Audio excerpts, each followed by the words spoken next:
location or secure election drop box. You can also check the status of your early ballot, see voting locations, and review accepted IDs by visiting Arizona.vote. That's Arizona.vote. This message is sponsored by the Arizona Secretary of State's office. Will Shakespeare here. Back in my day, I invented over 1,700 slang words like swagger, bedazzled, and my personal favorite, besmirch. But even I have trouble understanding slang words like yeet or bougie or... This is fire. Actually, it is extremely smooth Shakespeare vodka. Okay, boomer. See what I mean? But there is one word that describes the pure quadruple distilled spirit crafted from an 8th century Polish recipe the first time you try it. So lit. I couldn't have said it better myself. Shakespeare vodka. So lit. KQFN Tempe. Also transmitting on K257CD Phoenix at 99.3 FM and K240 EU Mountain Hills at 95.9 FM. Wherever you go, take us along. Listen to our live stream on our free Fanatic app. Download it today. All right, people, settle down. Because it's time. Time for what? Showtime. When does it start? Right now. 3, 2, 1. Let's get on with the show. Let's do it.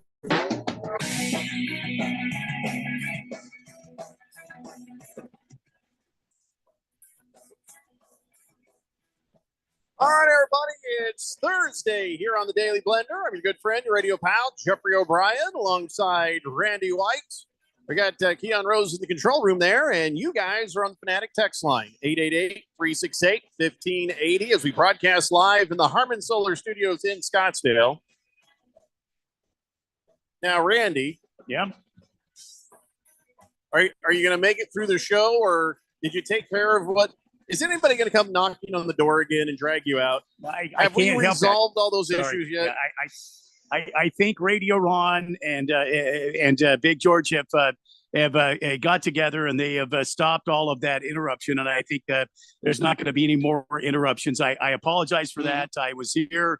What was it? 2 days ago? There's 2 days? a lot of law enforcement agencies that seem to want to have a conversation with you. Well, and it's getting a little bit tiresome. Apparently, you can't fly a chopper around Paris without a permit. So, but the bottom line is, did it occur to you that the Las Vegas Sheriff's Department were the ones who were talking to you about this? It seemed weird that Las Vegas was interviewing me about driving the chopper around the Eiffel Tower, because I was like, wow, I didn't realize French Eiffel Tower and the La Rouge and all that business was so close, and B, I didn't know it was in Vegas. So, I mean, there's a lot of stuff there. I'm just trying to figure it out. I get to a point in my life where I realize I only have so many breaths left, and I'm just not going to waste them explaining this. So, just let us know if you get in there, knock on the door or something. But hopefully that's all behind us now.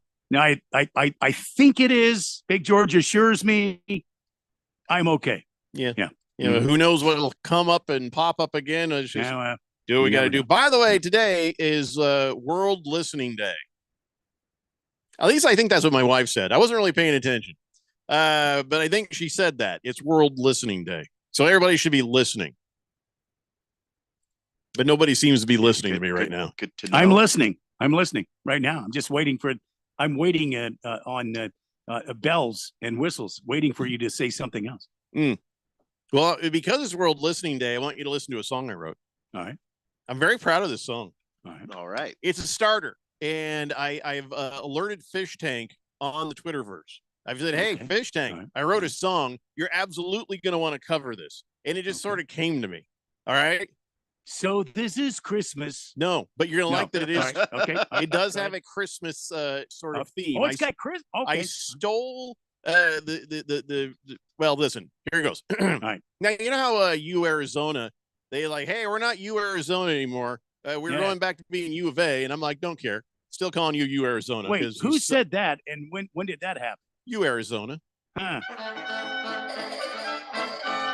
You remember it was like 4 or 5 years ago. They're like, hey, guys, guess what? We got a great new name for ourselves. We're not U of A anymore. We're Arizona. Yes. And everyone hated it. Oh, yeah. Everyone who even liked Arizona hated it. Yeah.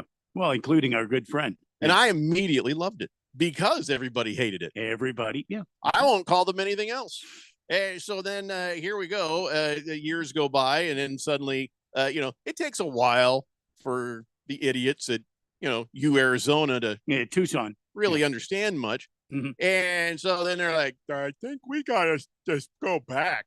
People hate this.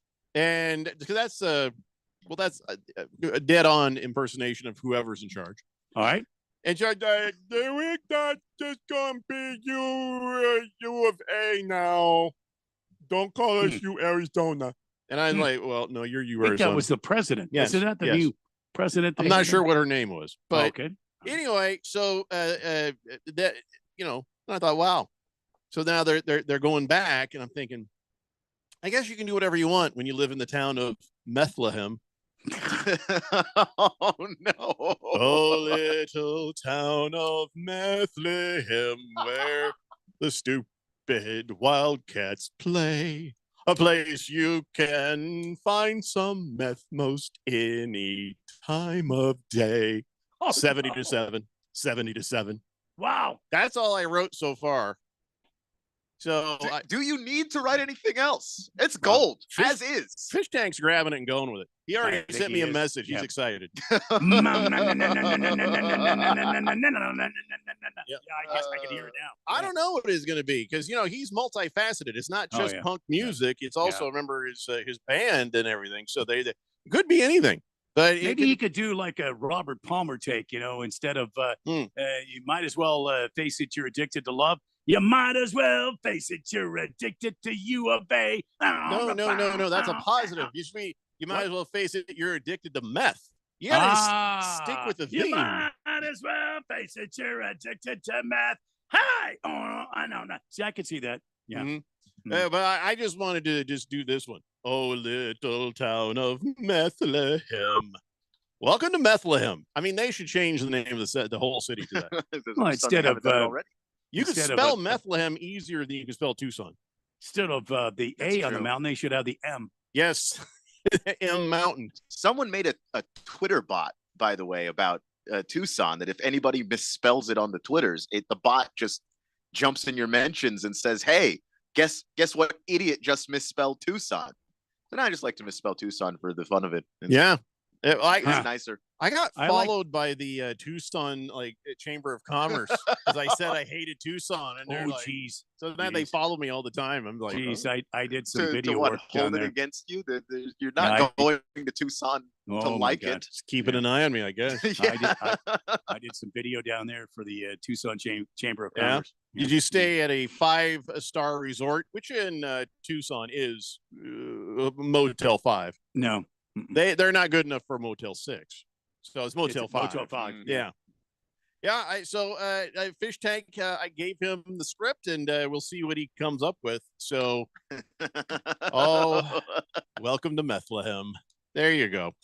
I figured that was just in time before we get into college football season.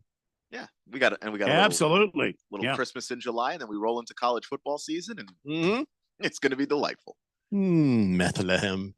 So there's something else I wanted to share with you before we move on to some sports stuff. Every morning I have eggs.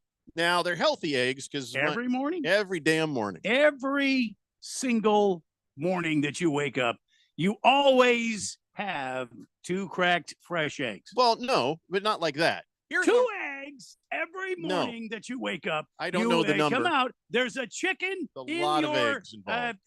kitchen and laying eggs for just you every morning. Is that correct? No. So here's what it is. My wife, she buys the fake. I call them fake eggs, but they're made out of real eggs. It's just all the good stuff's out of them. They took out the yolk.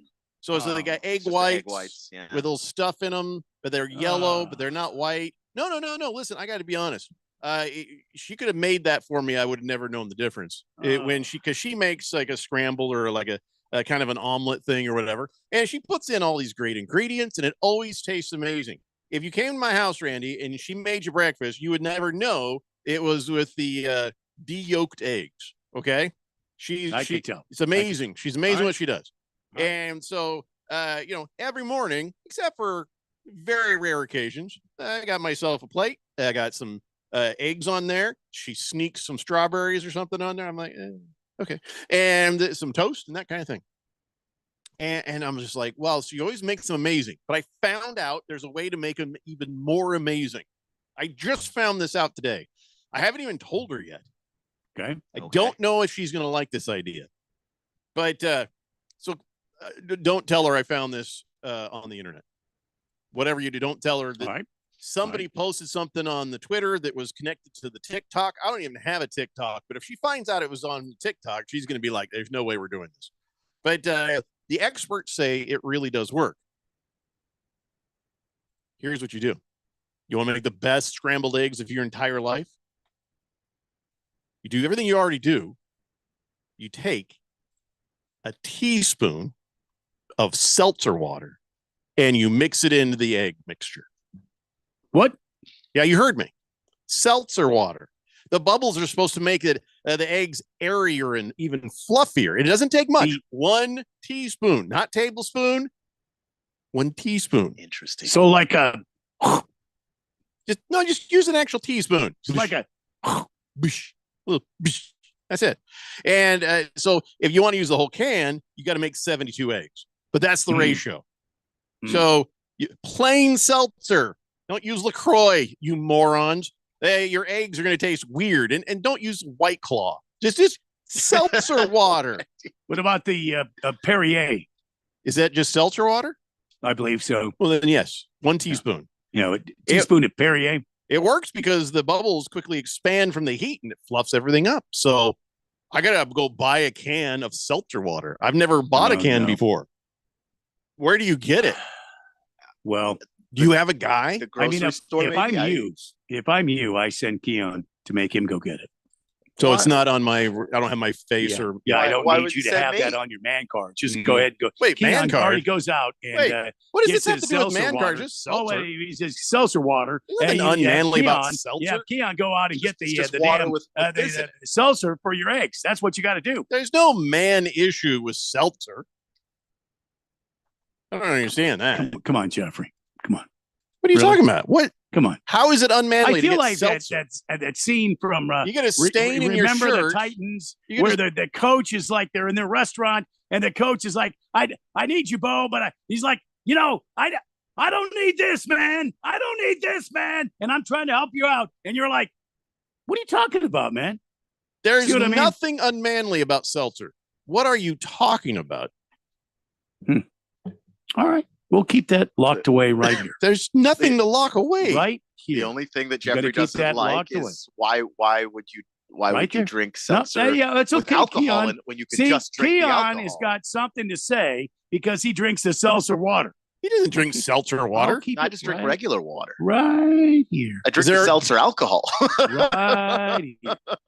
Just keep it locked away. No idea the hell you're talking about. I just drink regular water. The next time you go, the only type of alcohol is whiskey. I'll go, aha! And I'll spring it on you. I didn't say add seltzer to whiskey. I'm saying you put it as an ingredient for scientific purposes in your eggs to make them fluffier. There's no whiskey in the eggs. There is in White Claw. There isn't whiskey in White Claw There's either. no White Claw ever going to go into my house. I knew it. But you knew what? You are a closet White Claw drinker, Jeffrey. No closet, no White Claw. No white closet. Nobody knows the hell you're talking about right now. Eric Clapton wrote a song about you. I didn't fall out of a giant building and die. In the white room. My mom always kept track of me. Okay. I'm excited because there's a way to make the eggs immediately better. That's all. I'm here for it. Yeah, I'm gonna try it. Of course, Keon is. Brunswick guy says, I just turned on the show here in the car with my kids, and I hear what sounds like a mentally challenged University of Arizona student. My kids have questions. I can't answer them. I just said, well, that's what all the people in Tucson sound like. For a Canadian, you're spot on. As far as you need to know, that's exactly correct. Welcome to Tucson. Can I be your friend? Just don't ever go there, and you will be fine. Moist one says egg whites are for frittatas. No, see, these aren't just egg whites. This is a special concoction made of real eggs. It's just all the cholesterol has been siphoned out of them. Officer Friendly says, will you be going Christmas in July at Kasai? I enjoyed going to Kasai last year based on your recommendation. Oh, yeah, I got to get myself back to Kasai. I haven't been there for a little bit. And there's new locations and stuff, too. You're right, Officer Friendly. We all got to get to Kasai.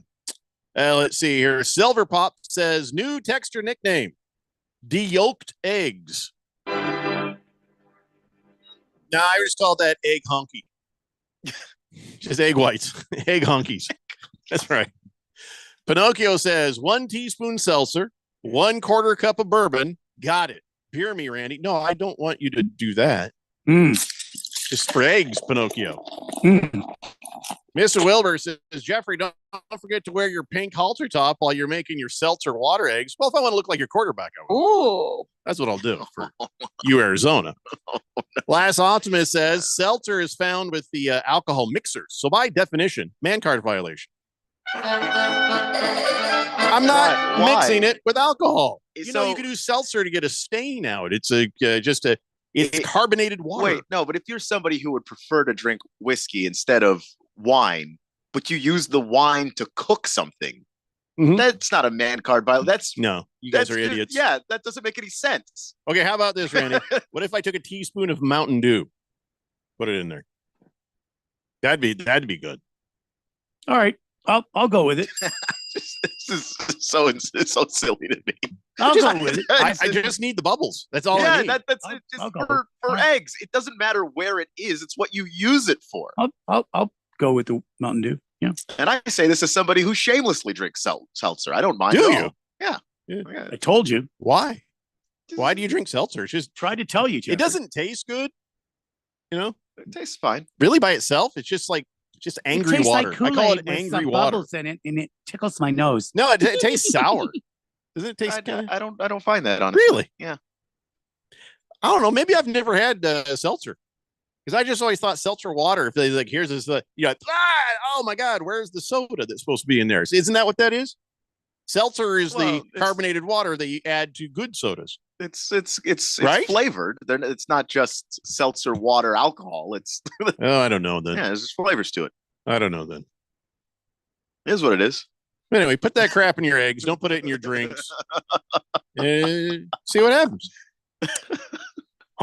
Pierre says, Mr. Randy, Perrier is definitely not the seltzer. It is a sparkling mineral water from the French France. Perrier makes everything that tastes better. I do not doubt Mr. Jeffrey's claims about these eggs, but hey, sir, do not sully the name of seltzer.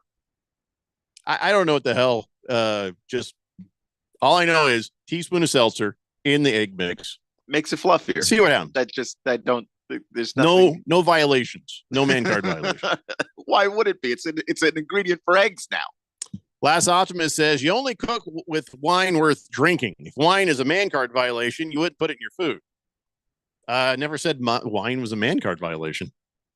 Glass of wine. If you want to drink wine, drink wine. It's not my choice. I'll have whiskey. I'll have beer. Yeah.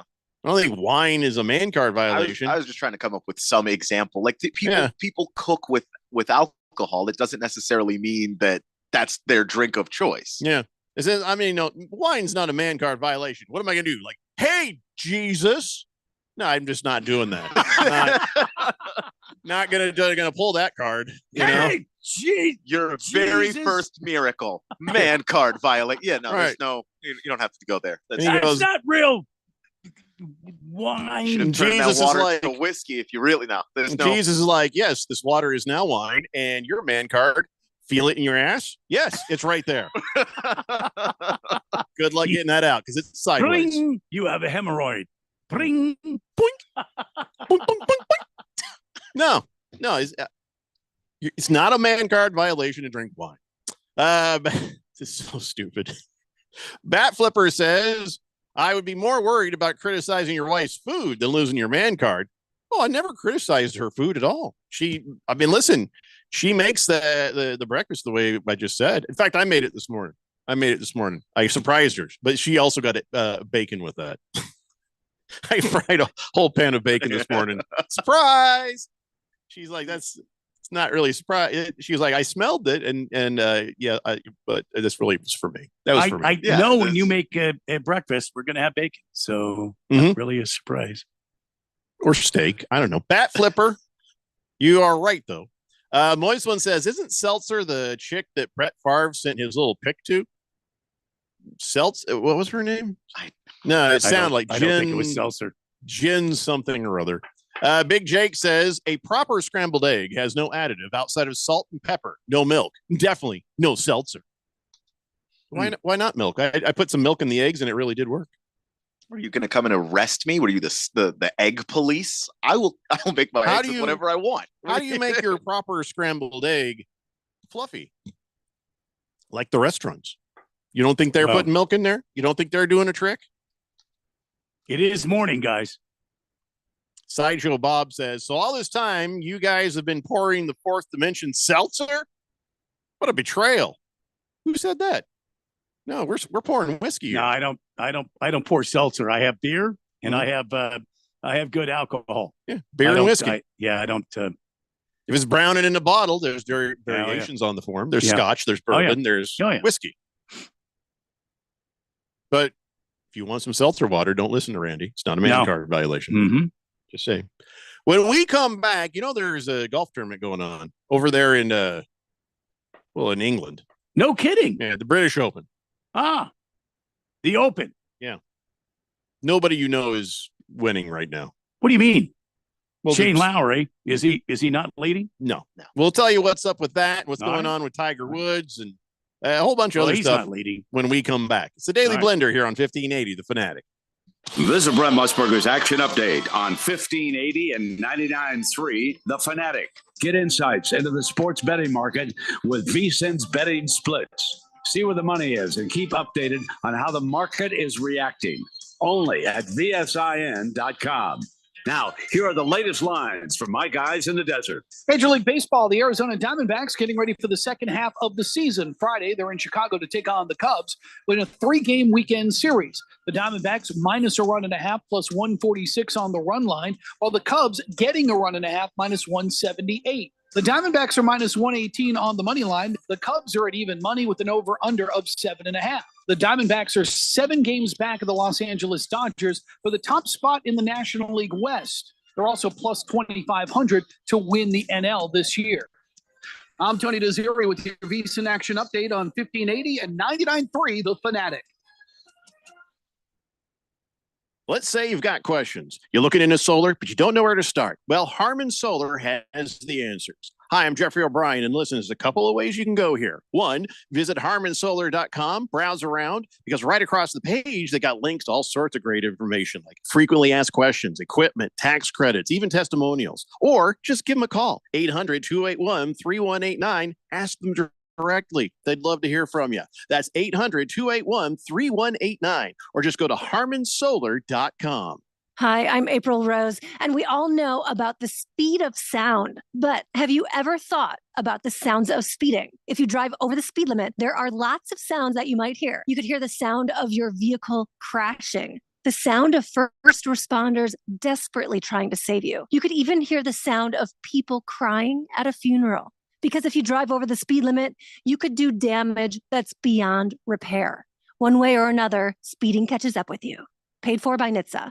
Hi, I'm Ralph. And I'm Neil. And I'm Nathan. And we're the Weekend Warriors. Whoa. Who's the new guy? Well, I'm known on social media as Mr. AZ Sports. Oh, you're one of those internet celebrities. Yeah, the internet's really popular. You should learn about it. Hold on, Neil. We'll still be the same great show. Will we talk about sports? Yes. Will we interview Arizona sports personalities? Sometimes, yeah. Will we have fun? Of course we will. And I'll bring real knowledge of Arizona sports to the show. Fine. He can stay. Welcome to the team, Nathan. It's the Weekend Warriors every Saturday at 10 a.m. right here on 1580, The Fanatic.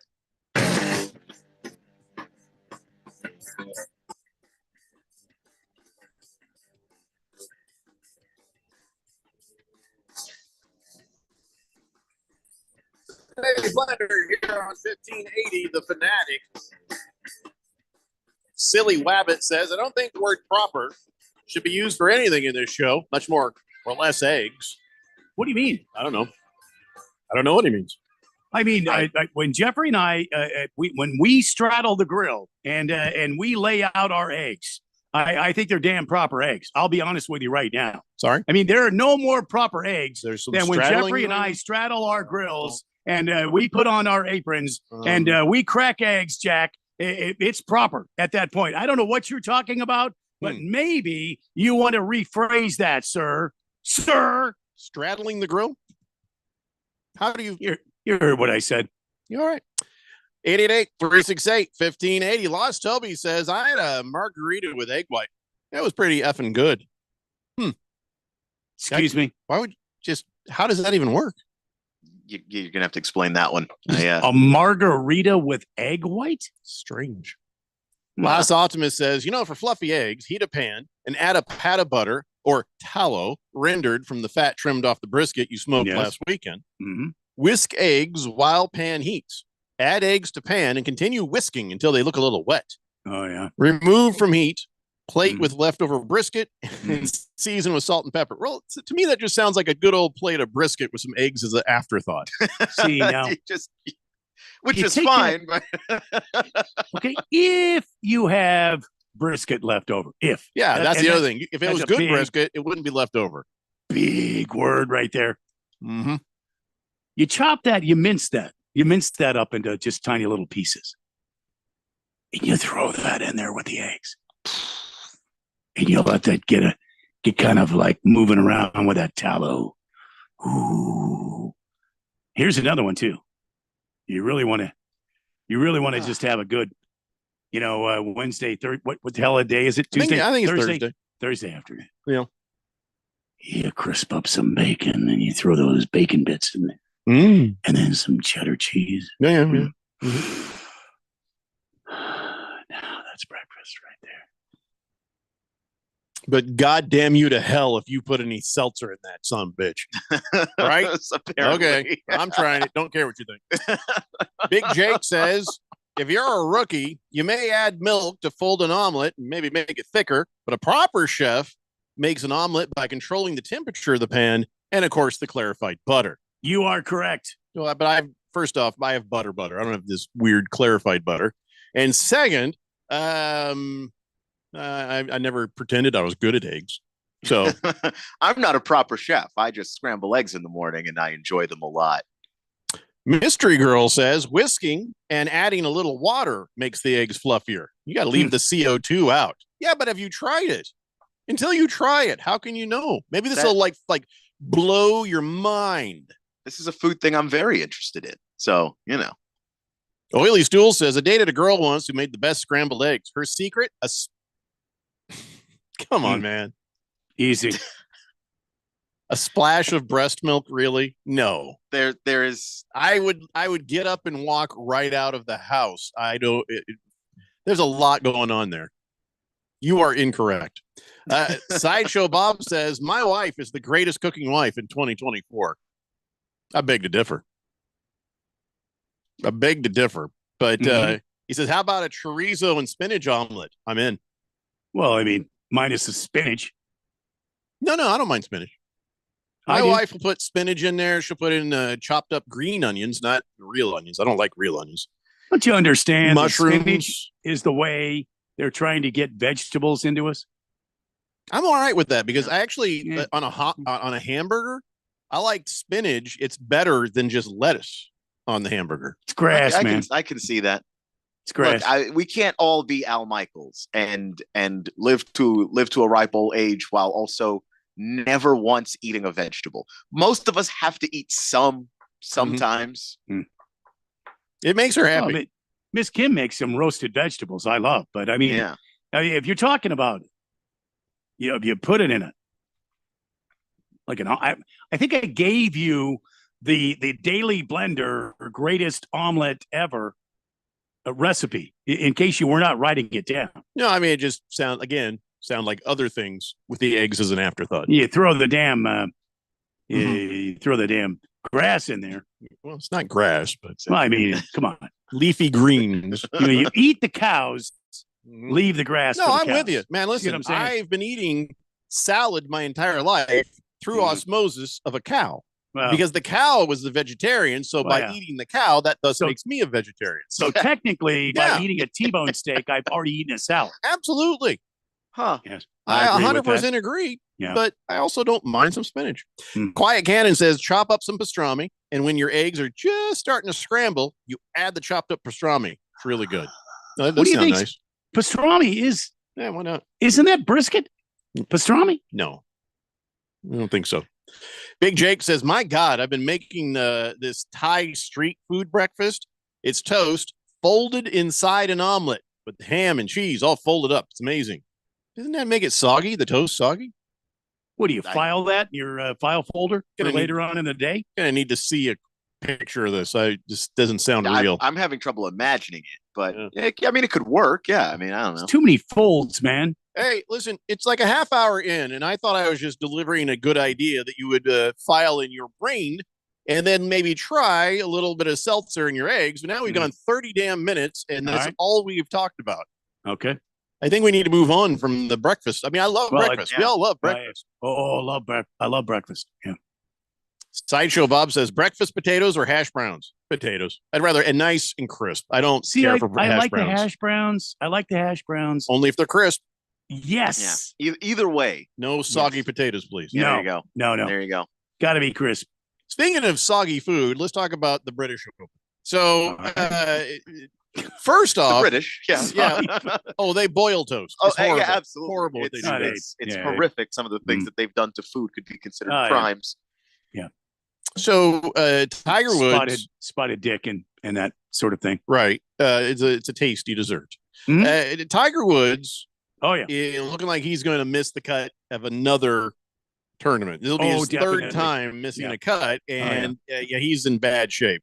He did not play well today, and so I don't know who's in the lead over there at the Royal Troon. I thought it was Shane Lowry. It was for a little while, but it ended. The day ended with Daniel Brown, the 29-year-old Englishman, who is the 273rd ranked player in the world. Who's 274? I don't even know. Who cares? That's what I'm saying. He has, according to Yahoo Sports, never made a start at a major championship before. Well, how far ahead of everyone else is he? It's not much. So maybe he's not going to make it. Come on, he can't be that far ahead. Shane Lowry came in and had a pretty good lead, and this kid Daniel Brown was behind him. Yeah, he is ahead by one stroke. He's one stroke. Yeah, so he's 6 under. Lowry is 5 under. Justin Thomas is 3 under, and then you got a couple of very Norse last names tied for 4th. Okay, so here's the thing. All I know about Shane Lowry is he has a pretty good seasoning salt. Outside of that, I don't. Well, really, Jeffrey, I don't think this is the same guy. Well, that's a shame because he at least he has that to back, fall back on. He has won tournaments before, so he's. I mean, as far as pay goes, he's doing relatively well. But he's this is not the same guy that has the seasoning salts. No. 7-time tournament winner for Shane Lowry. So he's all right.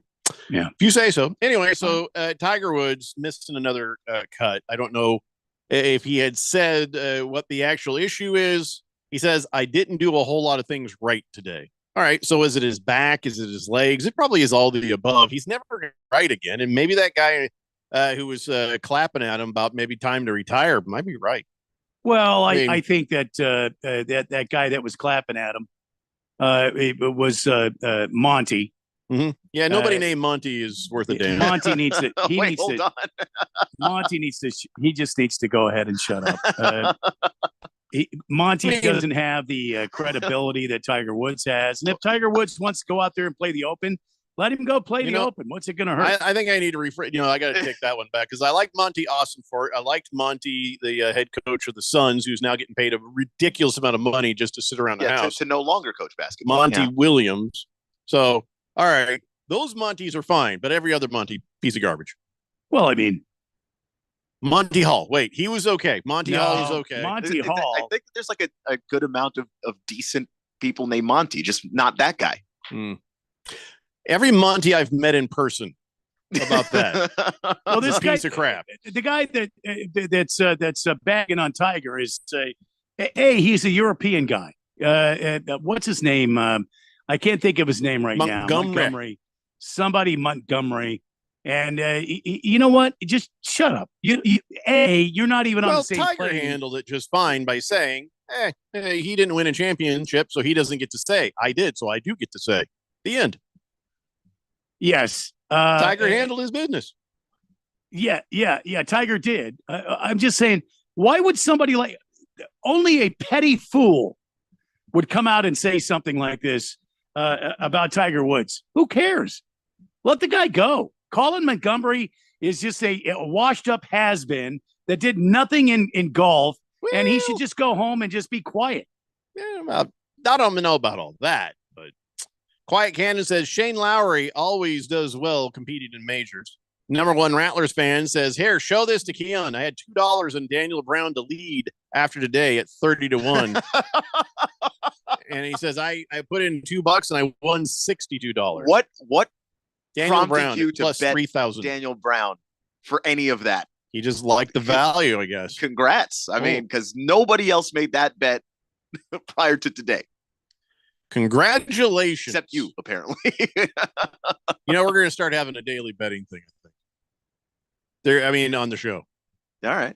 There's a celebrity that has learned, maybe I'm really good at betting, and he's going to be on the show. I don't want to say just yet. Celebrity. Can I say it? I don't know that. I think I can say. I just don't want to overstimulate Monkey Puncher. That's true. Dylan Cohen has decided to get out of the loan and money game. Turns out he's a damn good gambler. I talked to him about it a little bit once. He knows his stuff. He's in there, yeah. And he's going to start being on the show, and he's going to beat the book with Dylan Cohen every day about this time. He's gonna tell us what his bets are. Beat the book. Beat the book. Like the sports book. He's not going to sit there and just flog like a copy of Catcher in the Rye. Yeah, it's not going to do. He's not going to flog is another word for beat, Randy. What? Anyway, 888-368-1580. Officer friendly? Yes. Bruno Baller, Del Monte is famous for some quality canned produce. I'll take the Spanish version. I like the Del Monte. That one's okay. Well, they're good green beans. I like the green beans. Moist one says the Montana Grizzlies mascot, Monty, best mascot in all of sports. No, it's not. You know why I know? Because I don't know what he looks like. You just said his name, and I've never seen or heard of him. Colin Montgomery is the chap who was a blowhard about Tiger retiring. Give me a break.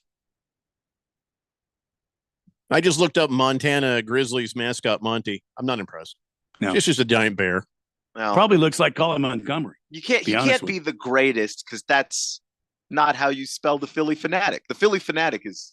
It's not how you spell the Sparky the Sun Devil or the Phoenix Suns Gorilla. No, that's true. Phoenix Suns Gorilla is probably one of the best mascots ever in sports. Well, I have a picture with me and the Phoenix Suns Gorilla. How about that? That's how you know. I don't take pictures with just anybody. Monkey Puncher says, wait a second. Did you just say McDreamy himself, Dylan Cohen, is going to be on the show every day? Oh, yeah. Be still my heart, she says. Oh, yeah. McDreamy.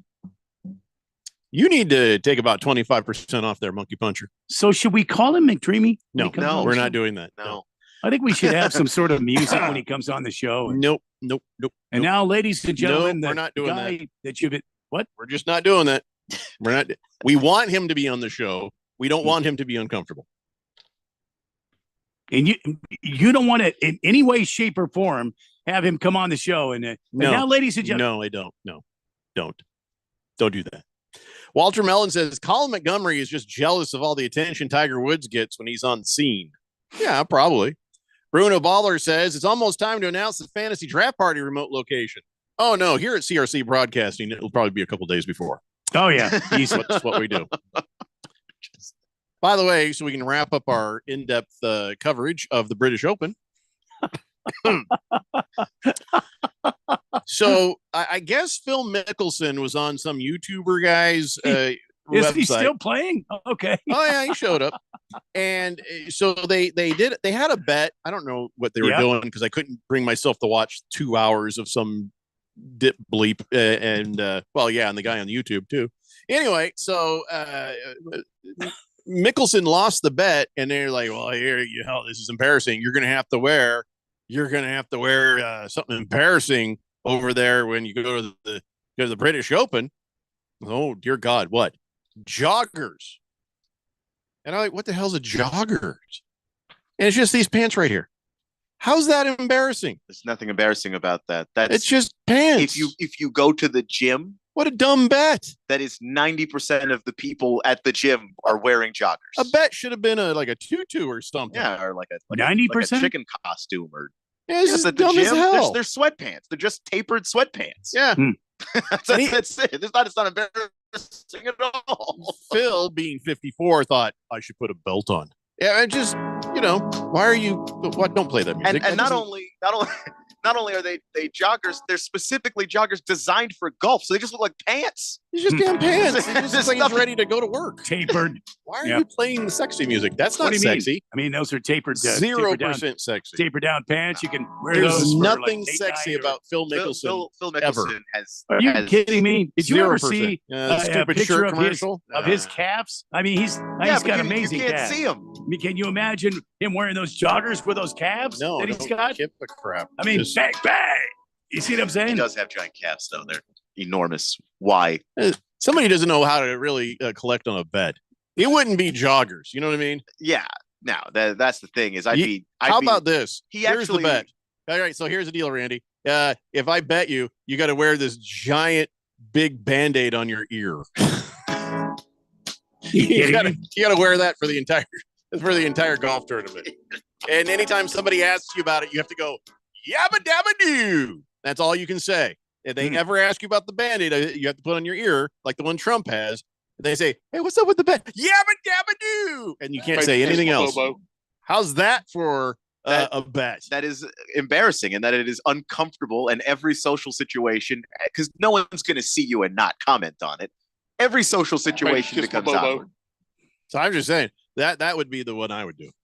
Yabba dabba doo. Yeah, I mean, he actually lost a bet that they left open-ended and still got away pretty much scot-free. Please stop playing that music. All right, we got to take a break. When we come back, we're done talking golf now. When we come back, we're talking something else. It's the Daily Blender here on 1580, The Fanatic. Diabetes, high blood pressure, anxiety meds, everyone's on them. If you're a 50-year-old male, maybe a bit porky, and you may even have type 2 diabetes, $1 million of term insurance may only cost you about $200 a month. Call Term Provider. Speak with Big Lou at 800-345-2789. Big Lou will find a term life policy for you even if you have type 2 diabetes, are overweight, or have high blood pressure. Term Provider has helped thousands of people like you who think they can't afford term life insurance. To buy $1 million of affordable term life for you, all you need to do is call Big Lou at 800-345-2789. Lou will make sure the scales are tipped in your favor. Call 800-345-2789. Big Lou will answer your call and work to fit you into a term life policy that you can afford. Remember, Big Lou's like you. He's on meds too. Call 800-345-2789. 800-345-2789 or biglou.com. Total Wireless is made to totally keep up with you. We now have unlimited data that never slows you down. Covered by the Verizon 5G network. And for less than $30 a month, we make your phone your ride or die. Switch now and pick a free 5G phone with qualified plan purchase. And your fourth line at no additional cost. Visit your local Total Wireless store today. Total Wireless, we're totally with you. Actual speeds may vary by location. For data management practices, see TotalWireless.com. Hi, I'm State School Superintendent Tom Horn. Arizona has a shortage of teachers and a need to improve students' proficiency in reading and math.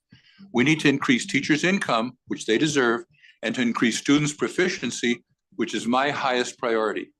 I'm therefore providing $40 million for free one-on-one tutoring for all students, first grade through high school, regardless of proficiency level. Learn more today at azed.gov. Sponsored by the Arizona Department of Education. Steve Jurich here. After working in financial services for over 20 years, I finally confirmed what investors really want, including me. And it's simple. All they're asking for is 20% annual return with no risk and 100% liquidity. Here's the problem. A money market is safe and liquid, but offers almost zero yield. Mutual funds and ETFs are liquid with upside potential, but aren't safe. A carefully selected next-generation index annuity through IQ Wealth may offer 10% ample liquidity, principal protection, and a lifetime income yield potentially double to triple that of quality bonds. By yielding more income using fewer dollars, our system allocates more money for you for capital growth.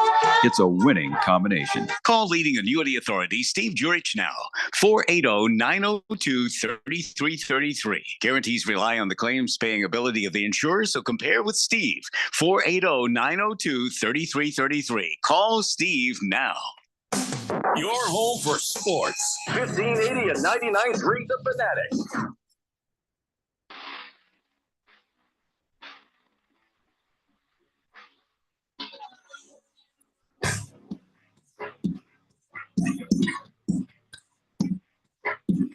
Today, Blender here on 1580 The Fanatic. What was more surprising to you today? The death of Bob Newhart at the age of 94. That made me very sad. Or Russell Westbrook getting traded to the Nuggets. Well, okay, he didn't get. Here's what happened. Yeah. So the Clippers said, "Hey, we're going to trade you to the Jazz," and okay. And then the Jazz were like, on second thought, we don't want him. Released. And then the Nuggets were like, "Oh, we'll take him." And the end. Yeah. Isn't that how that went? Yeah, the Jazz bought out his contract, so Yeah. he still gets paid. But yeah, now he's going to be with the Denver Nuggets, which we'll see how that's a good fit for him. It's always tough with Russ getting him to fit into anywhere just because of how much he needs the ball in his hands to be effective, and that usually means that somebody else who needs the ball to be effective is not when Russ is on the team. So you end up having him come off the bench as a sixth man, which can work, but depending on the amount of money you're paying him for, is that good value? So we'll see how it goes in Denver, because Jokic needs the ball and he gets more people involved than Russell does. So this was all about Chris Dunn. Clippers got Chris Dunn from the Jazz, and then Westbrook, who he went over to the Jazz, and then they're like, "Hey, for the second time, we don't want you here." It's the second time this happened to him. There, traded there, waived. Traded there, waived. It could be because of his issues with certain people that have courtside seats. Certain members of that fan base, not big Westbrook fans, and he's not big fans of them. So I don't know why they were involved with this to begin with, but whatever. So now Russell Westbrook is a Denver Nugget. And part of me thinks, well, okay, if he's going to demand time from someplace else, then he's going to hurt that team. And if they don't give him the ball, he didn't help that team. He's now just taking a position of somebody who could help that team. So either way, as a Phoenix Suns fan, I find this to be a win. Yeah, I mean, it's with Westbrook and Denver, somebody they were hoping to see a lot of this season, Deron Holmes II, their first round draft pick, tore his Achilles. So I'm guessing that Westbrook's going to be taking that spot and kind of filling that role while Deron Holmes is recovering. And the Suns, we just nothing's happening, right? Yeah, I mean, there's just financially trapped. I mean, you're paying. Suns are going to stay pat, man. We live on the apron, so it was good. I don't know if they had a second summer league game, but I caught the first summer league game with the Suns. The draft picks look solid, so that's you've at least got that going. You don't have anybody out there that doesn't look like they don't belong on a floor, with NBA players. So that's at least a good start. So I'm sorry if I'm missing your texts. It's only because for some reason they're showing up as already read, and I don't understand why. Moist One says, "Whatever happened to that Bet 365 dummy or whoever?" I don't know who you're talking about. We used to have a guy that was on like last football season. We had a guy that would teach. Remember, we bought his book. That was a couple of years ago. Yeah, and then we had a guy who was pretty cool the last time. I don't know. Yeah, I think after football season, he kind of just faded away. So No, we just stopped talking to him. No, okay. I don't think he faded. One of the two. Then, yeah. We faded him. Happens sometimes. Isn't that technically called ghosting? No, we faded. Big Jake, did I read this earlier? Slowest day of sports the entire year. Breakfast is the best meal of the day. Royal Troon will produce an outsider winner. It's a quirky course out there. Yeah, it's the postage stamp, right? That's what they say. One of the holes is called the postage stamp. Well, yeah, but that's the course it's on. There you go, Josh Applebaum. No, he was awesome. Yeah. We like Josh. Where did we find him? Wiesen. Oh, I thought so. He was part of the Wiesen thing. Yeah. I think he has a show on Saturdays. Oh, in the morning. We could talk to him again if we wanted, but we don't need to. We got Dylan Cohen. He's gonna fill us in on some cool stuff. So yeah, I've heard Still about. Feel like I need to use that. Nope, you don't. That music for Dylan Cohen. Wish you wouldn't. What? He'll probably have his own music. We'll figure it out.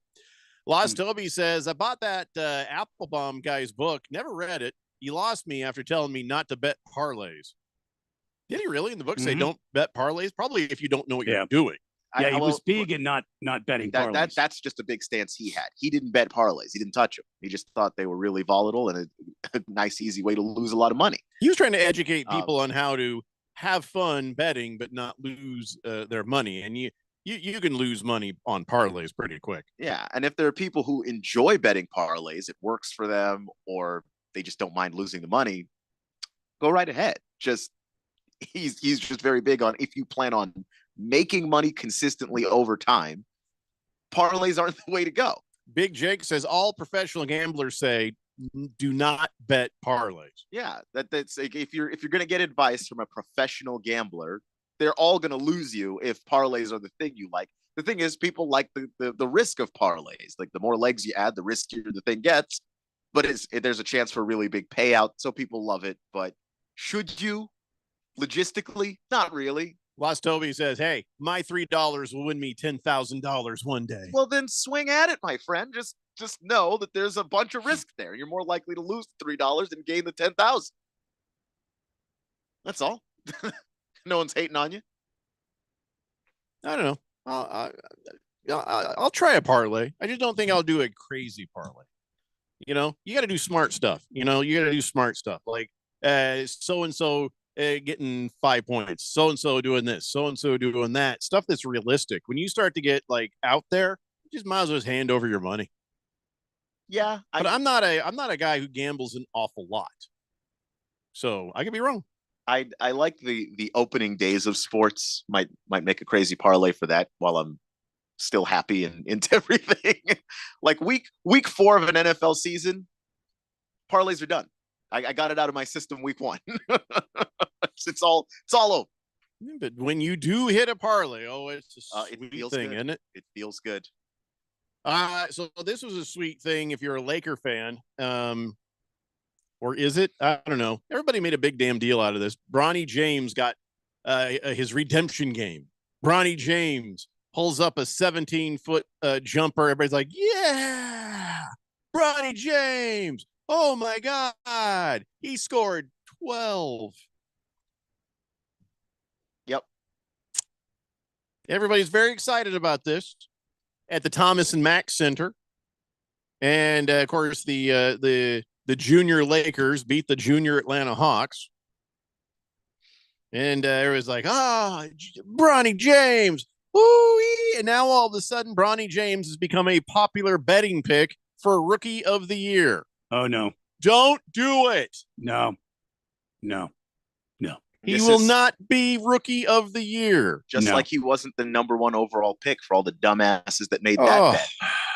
It's like there was not a chance he was going to be the first player taken in the first round at all by anybody, which includes the Lakers. So I don't know. Why are people like this? They're like, well, after today, he's averaging 7.3 points a game. Oh, wow. Rookie of the Year. Oh, my God. So Alexandre Sarr of the Wizards actually is the consensus favorite. But he had a bad night the other night, though. Edie is coming in closer on him. Yeah. Yeah. I mean, Sarr's going to have ups and downs like all the rookies are. With Bronny, how do you get Rookie of the Year out of this performance? He was not even the highest scorer on the Lakers in that game. Can I tell you how dumb or the people second are? highest score on the Lakers in that game? Let me give you an illustration on how dumb people are. Okay.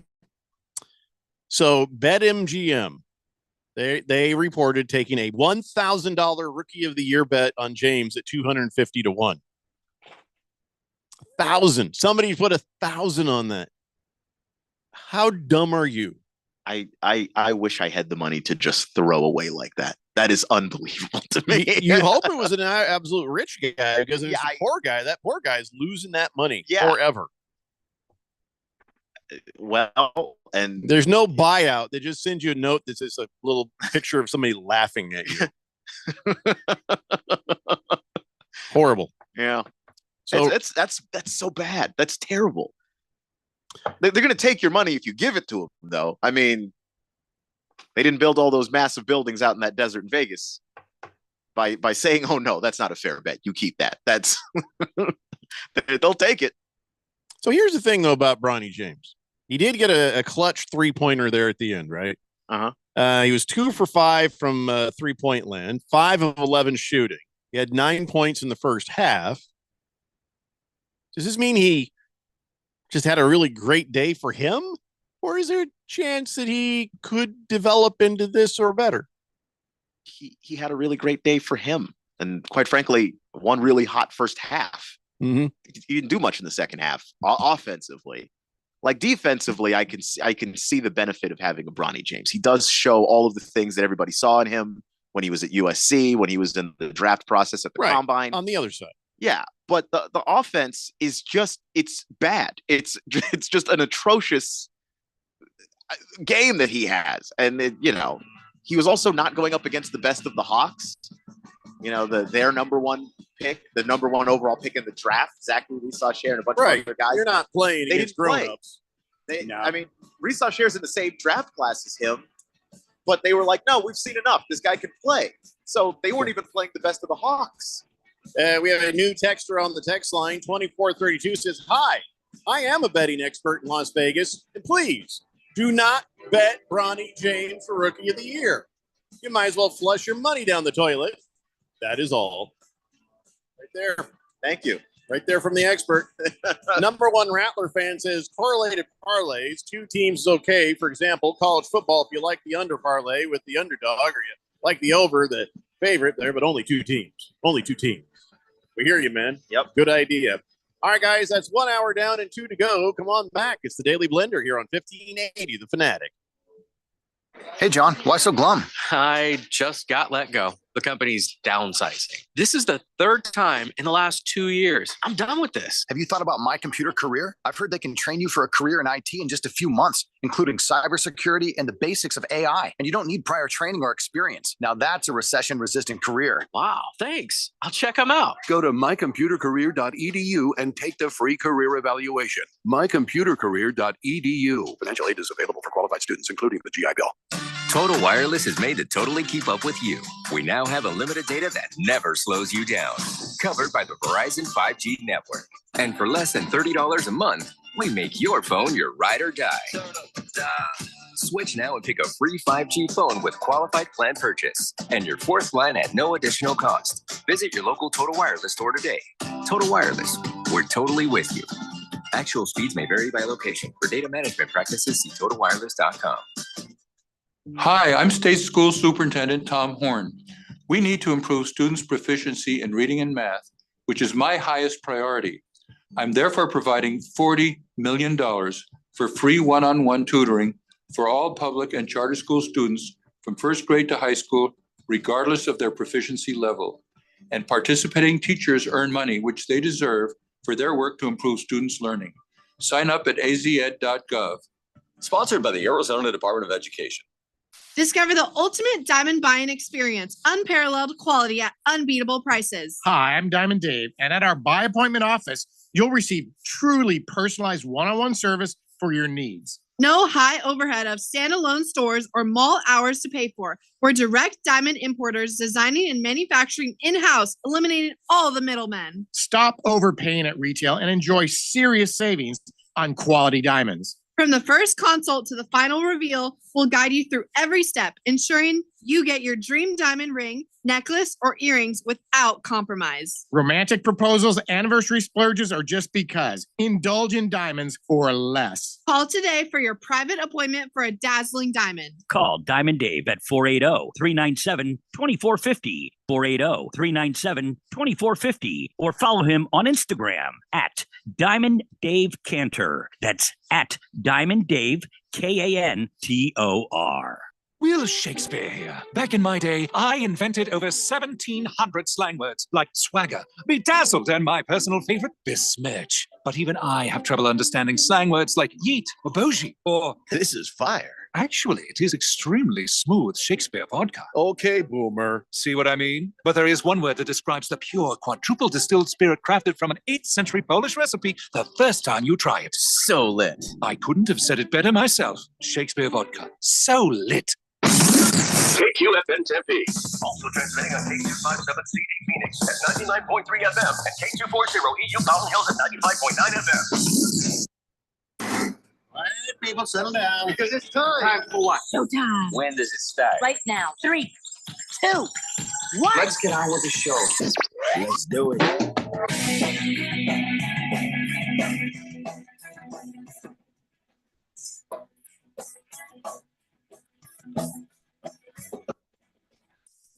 All right, everybody, it's 4 o'clock here on the Daily Blender. I'm your good friend, radio pal, Jeffrey O'Brien, alongside Randy White. Got Keon Rose in the control room, and you guys are on the Fanatic text line, 888-368-1580, as we broadcast live in the Harman Solar Studios in Scottsdale. So people still talking about betting on the text line. Big Jake says, whenever you want to bet a parlay, just make the straight bets and see how you'll hit. 2 out of 3, maybe 3 out of 4. If you're going to force a parlay, take 2 huge money favorite locks and hope your third leg that might be more of an underdog, and then you just pray. So that's his advice. By the way, for that betting expert who texted in right there at the end in Vegas, hell you listening to this show for? Yeah, I'm just kind of curious. Or were you listening to the other betting shows and then you right. you wound up here? He's kind of fell across over to us. Got stuck on this. All right. Well, that's fair.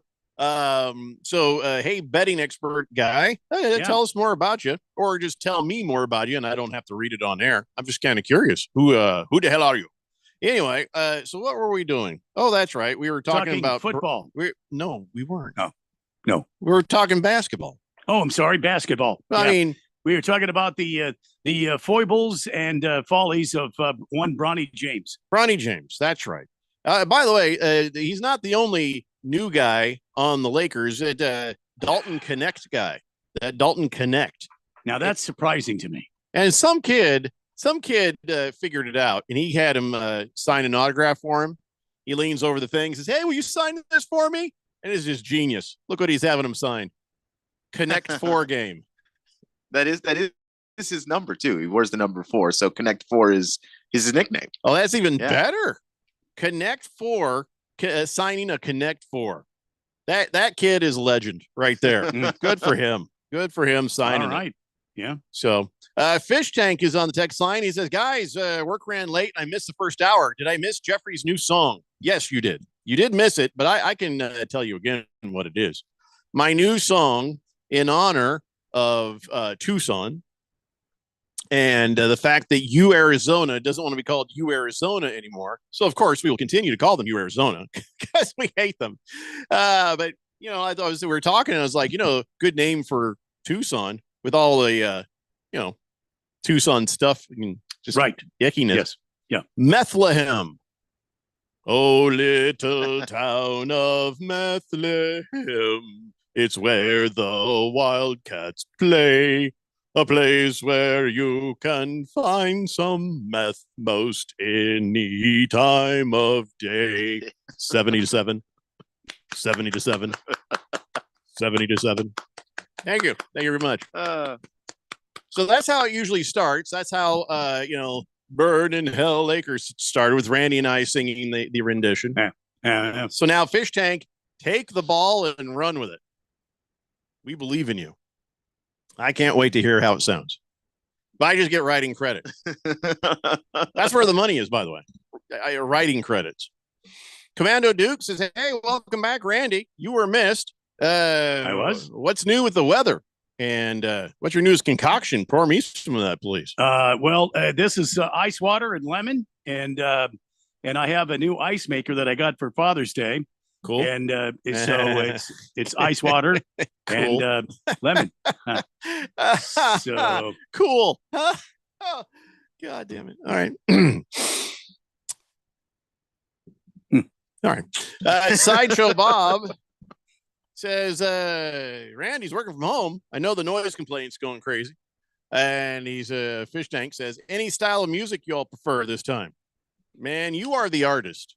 Yeah, I just gave you the clay. Kind of feel like it goes to "Oh Little Town of Bethlehem," but I don't know if that's the right pacing and if that's the right melody. Yeah, I mean it's got to be upbeat. It does need to be upbeat. I feel like it needs to be upbeat. Mm-hmm. Make it meth-tastic, but don't do the meth.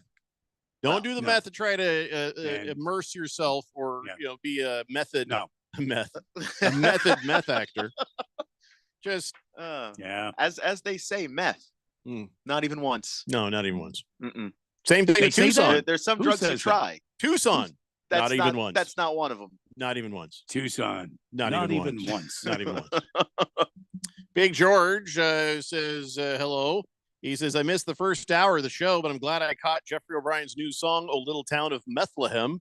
That song is going to rise to the top of the charts in Tucson in no time, right behind "Who Let the Dogs Out." That's still like a #1 song in Tucson. Yeah, no one's told them. No. The Baja Men haven't been hits in a very, very long time. Until somebody tells them. The Baja Men are still #1 in Tucson? Well, they have posed a question that is unanswerable by the dim-witted population of Tucson. I see. Okay. All right. They're just like, I still don't get it. Play it again. Is there a clue in there? Is there a clue? I don't know. Fish Tank says, all right, well, you're probably getting another pop punk tune. That's what I do best.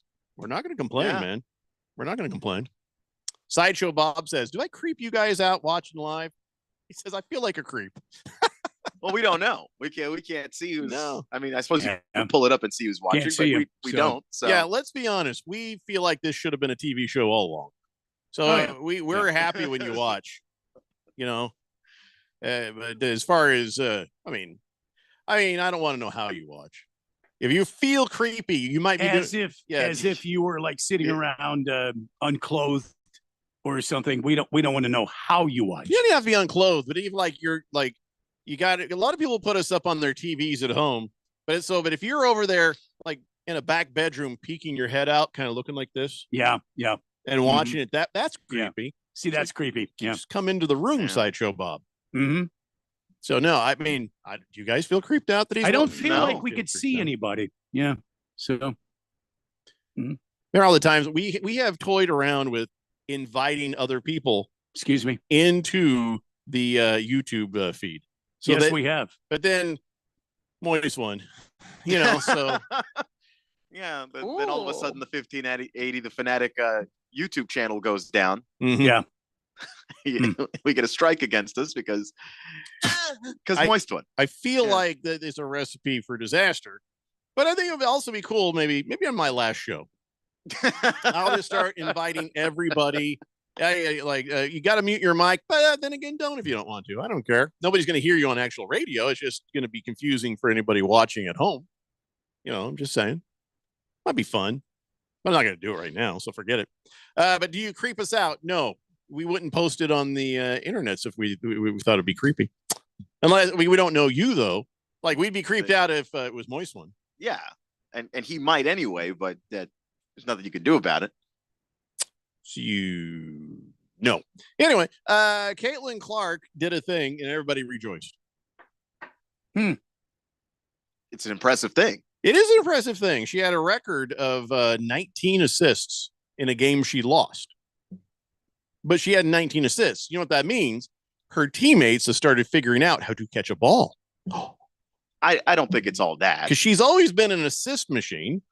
She had 18 once when she was in Iowa. She is aggressive, so she takes risks normal people don't take. So it's not like they didn't know how to catch a ball so much as it's like, why would you pass that there? And there is a method to the madness, but like you got to get used to that. Like you just can't, you just can't just know what Caitlin Clark is thinking without like their offseason with her was a month.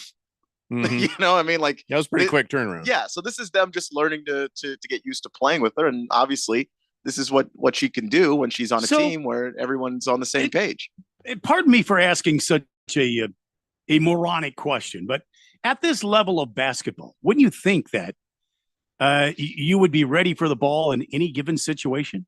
I mean, not if it's behind you. Yeah. I mean, there's some passes that she makes. They're not exactly the most on target passes because she is fitting them into, windows where defenders are closing, or maybe she thought there was a lane for somebody else to cut to the basket, but that you basically have to make. You're saying that her passing is not is spot on is what I'm hearing you say. Yeah, and there's also some movement required sometimes before she makes the pass so that you're actually open when the ball gets there. Okay. But if you don't know she's going to throw it there, then it just looks like a really bad pass that nobody caught because no one was near it. Would think that everybody at this level would be ready for the ball any given moment. They are, but that doesn't necessarily mean that if you're going to force passes that other people wouldn't try to make or attempt, that everyone's going to be ready for, you wanted me to be there catching it because you are actually you're seeing the play ahead of where it actually is. So not only am I not able to catch the ball, I'm not anywhere near where you were passing it because you wanted me to cut. Well, that's time with your teammates. That's how you know when a defender moves up. All right, she's going to expect me to be there, and I should expect the ball there. So I should just go ahead and start moving there. It's there's nuance to it. And do you know the record for assists in a game in the NBA? 28. 30. It's Scott Skiles has the most assists in a game versus the Nuggets in December 30th, 1990. I remember when I was in high school, Steve Scott Nash had Skiles. like 22. With the Magic? If you say so, Randy. Was it he and Shaquille? I don't know. It was 1990. So I don't know if Shaq was around for that one yet. 90? It was Scott. No, he was with Orlando. And it was against Denver. So anyway, 888-368-1580. Sideshow Bob says, hey, you guys have met me. I won tickets to a Diamondbacks game, and 1580 put me in the Phillies section. Well, I don't know. Well. There's no such thing as a Phillies section that just became the Phillies section. There were so many Phillies fans. Yeah. We kind of do that. We're just knuckleheads that way. I don't remember, though. We don't choose the tickets. Like Sideshow Bob, send a photograph because I don't remember. We meet a lot of people, and it's hard to keep everybody straight. And then sometimes you meet everybody like at the draft party, and then you just don't see them for a year. I don't remember. I was trying not to have to say we're drunk a lot. Wow. That was a nice way of saying it. So the WNBA, here's Caitlin Clark, who just happened to be in the right place at the right time, and she's extremely talented. But Angel Reese looking to be the MVP. The whole lot better play lately, and they're getting a lot of positive and really nice attention. And now the WNBA, they're going to get $200 million a year. They were tagged on to the NBA media rights. That whole deal that happened. So they're growing up from $60 million a year to $200 million a year, and this is going to be spread out amongst the teams. So when the tide rate goes, so does the salaries of these players. So what they're thinking is that this could actually really benefit a lot of these gals, and starting to see a little more for their success, but. The union people, the executive director, Terry Jackson, she's like, I'm not loving this. She says the WNBA looking like they're being undervalued. So that just comes out to $2.2 billion over 11 years. She's like, feel like that's not enough. I mean, there is an argument there, but I think that there's a lot of things that they have to do a whole lot better if they want that value to reflect where they think it should be. Because, like right now, the finding a WNBA game on TV is still really hard, even for people who want to go watch it. It's like, is it on Ion? Is it on ESPN? Oh no, I wanted to watch 2 WNBA games, and they are on at the same time. I woke up the other day to see what the Mystics were doing. They were playing at 11 in the morning. Like, there's just things that. Do you know like, they're playing right now? Yes, they're right now playing Sacramento. But I only was just on the page on the Yahoo Sports WNBA page. Sorry, that's the boys. That's my just bad. That could be the summer league game. But I was on the I got page. when my glasses on, it's just blurry. I can't tell. It's just incredible to me how ridiculous the marketing is in this sport, how the TV deals don't make any sense. It's just like there's just stuff that needs to be fixed if you want to be valued. If you think you're undervalued, that you have to do this better, because people can't find the games. That's your biggest problem right now. I think it's a compliment that I looked over and I thought it was the ladies playing, and then of course a couple of them have beards, so I don't know if that's a compliment, but it. Why would that be a compliment? Well, yeah, because they're the play of the ladies is getting up there is almost as good as the play of the boys. The ladies are playing a better quality basketball. Right, Is that what I'm hearing you say? Okay. So at a glance, I was like, I thought it was a WNBA game. Now I realized it's not. And generally, it was a couple of guys with beards. That was the tip off. So you got beards, you got man buttons. Well, another guy has his hair up like a gal would. A man, you know bun. what I mean? Yeah, like in the big man ponytail thing. So. Yeah. Oh yeah. Anyway, I don't know. I don't know what I'm saying. Hefty Lefty says, if you haven't played with a point guard like that in a while, there's a learning curve. Some NBA guys will talk about that learning curve when they played with LeBron, Jason Kidd, Nash, Arvydas Sabonis, Jason Williams, etc.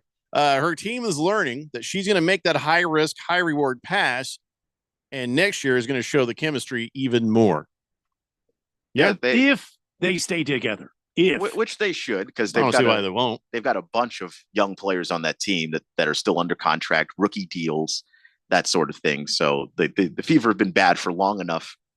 Caitlin might be the final piece in this journey that they've been on of just horrific basketball for like 5 years. Well, the good news is Caitlin Clark there.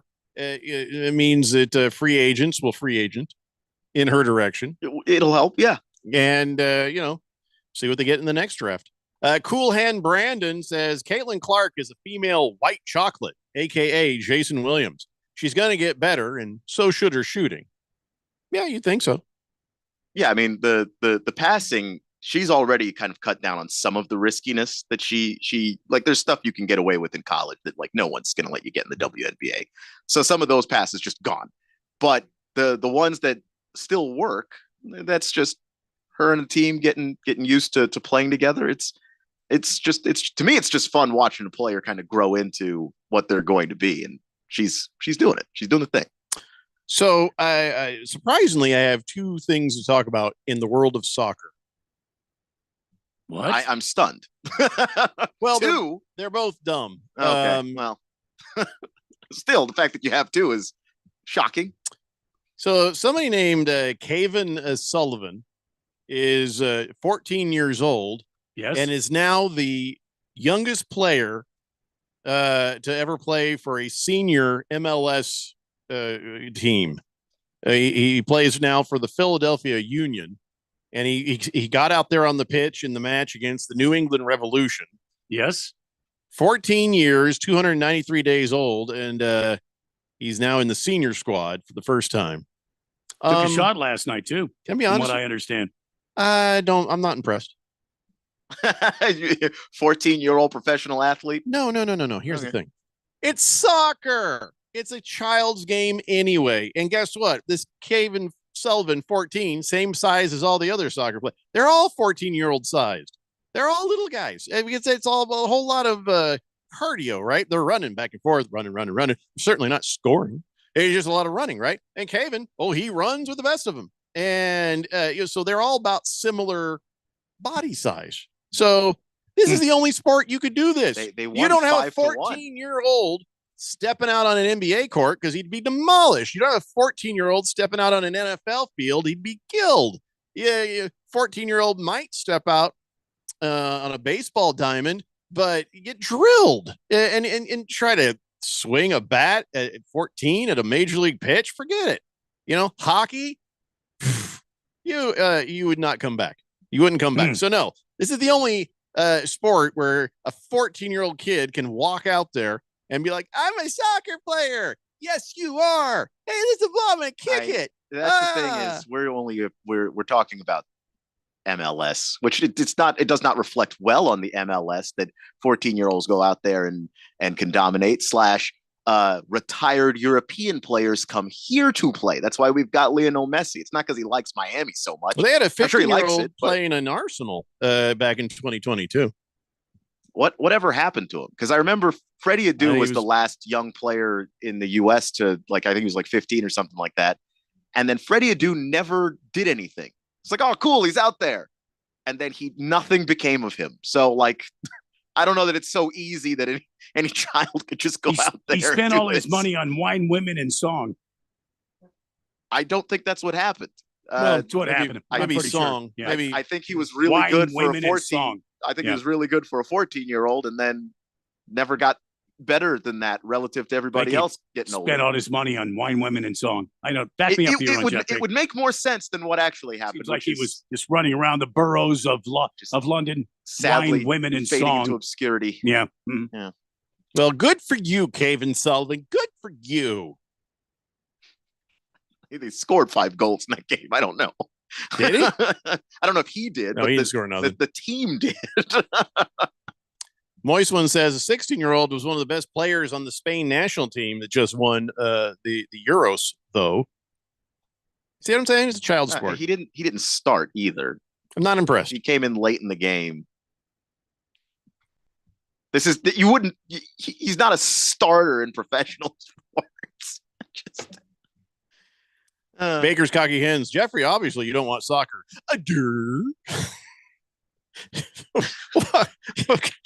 Yeah. Hey, listen, Baker's Cocky Hens had more things to say, and I'll read more of his text when we come back. And I got the other soccer thing. And then, by God, we just got to get away from soccer. Have another soccer thing? Yeah, another soccer thing. It's the Daily Blender here on 1580, The Fanatic. Total Wireless is made to totally keep up with you. We now have unlimited data that never slows you down. Covered by the Verizon 5G network. And for less than $30 a month, we make your phone your ride or die. Switch now and pick a free 5G phone with qualified plan purchase. And your 4th line at no additional cost. Visit your local Total Wireless store today. Total Wireless, we're totally with you. Actual speeds may vary by location. For data management practices, see TotalWireless.com. We all hear the radio ads about the IRS. They tell you to be afraid, to be scared, and they try to frighten you into calling. I'm not here to do that. Tax Relief Advocates is different. TRA is here to tell you that if you owe money to the IRS, whether it's $5,000, $50,000, or $500,000, we have a solution. It doesn't matter if you're sitting in your car, at work, or with your kids. No matter where you are, call now. 800-575-3128.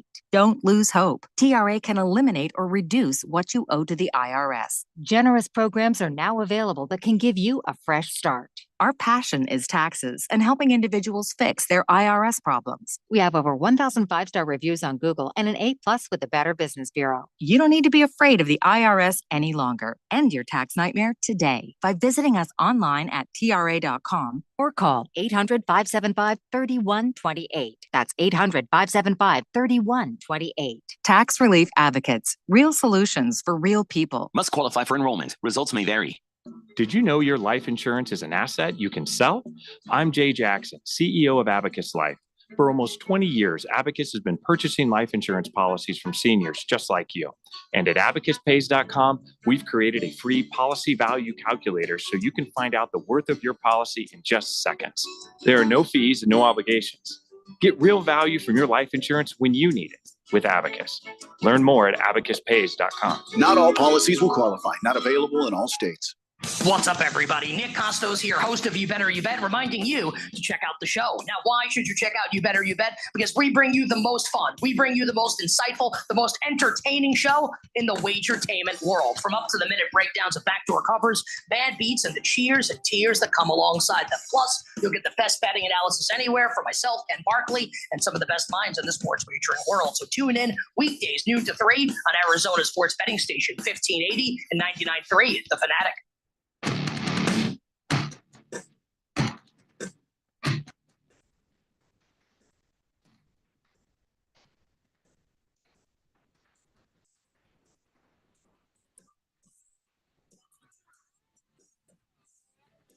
Blender here on 1580 The Fanatic.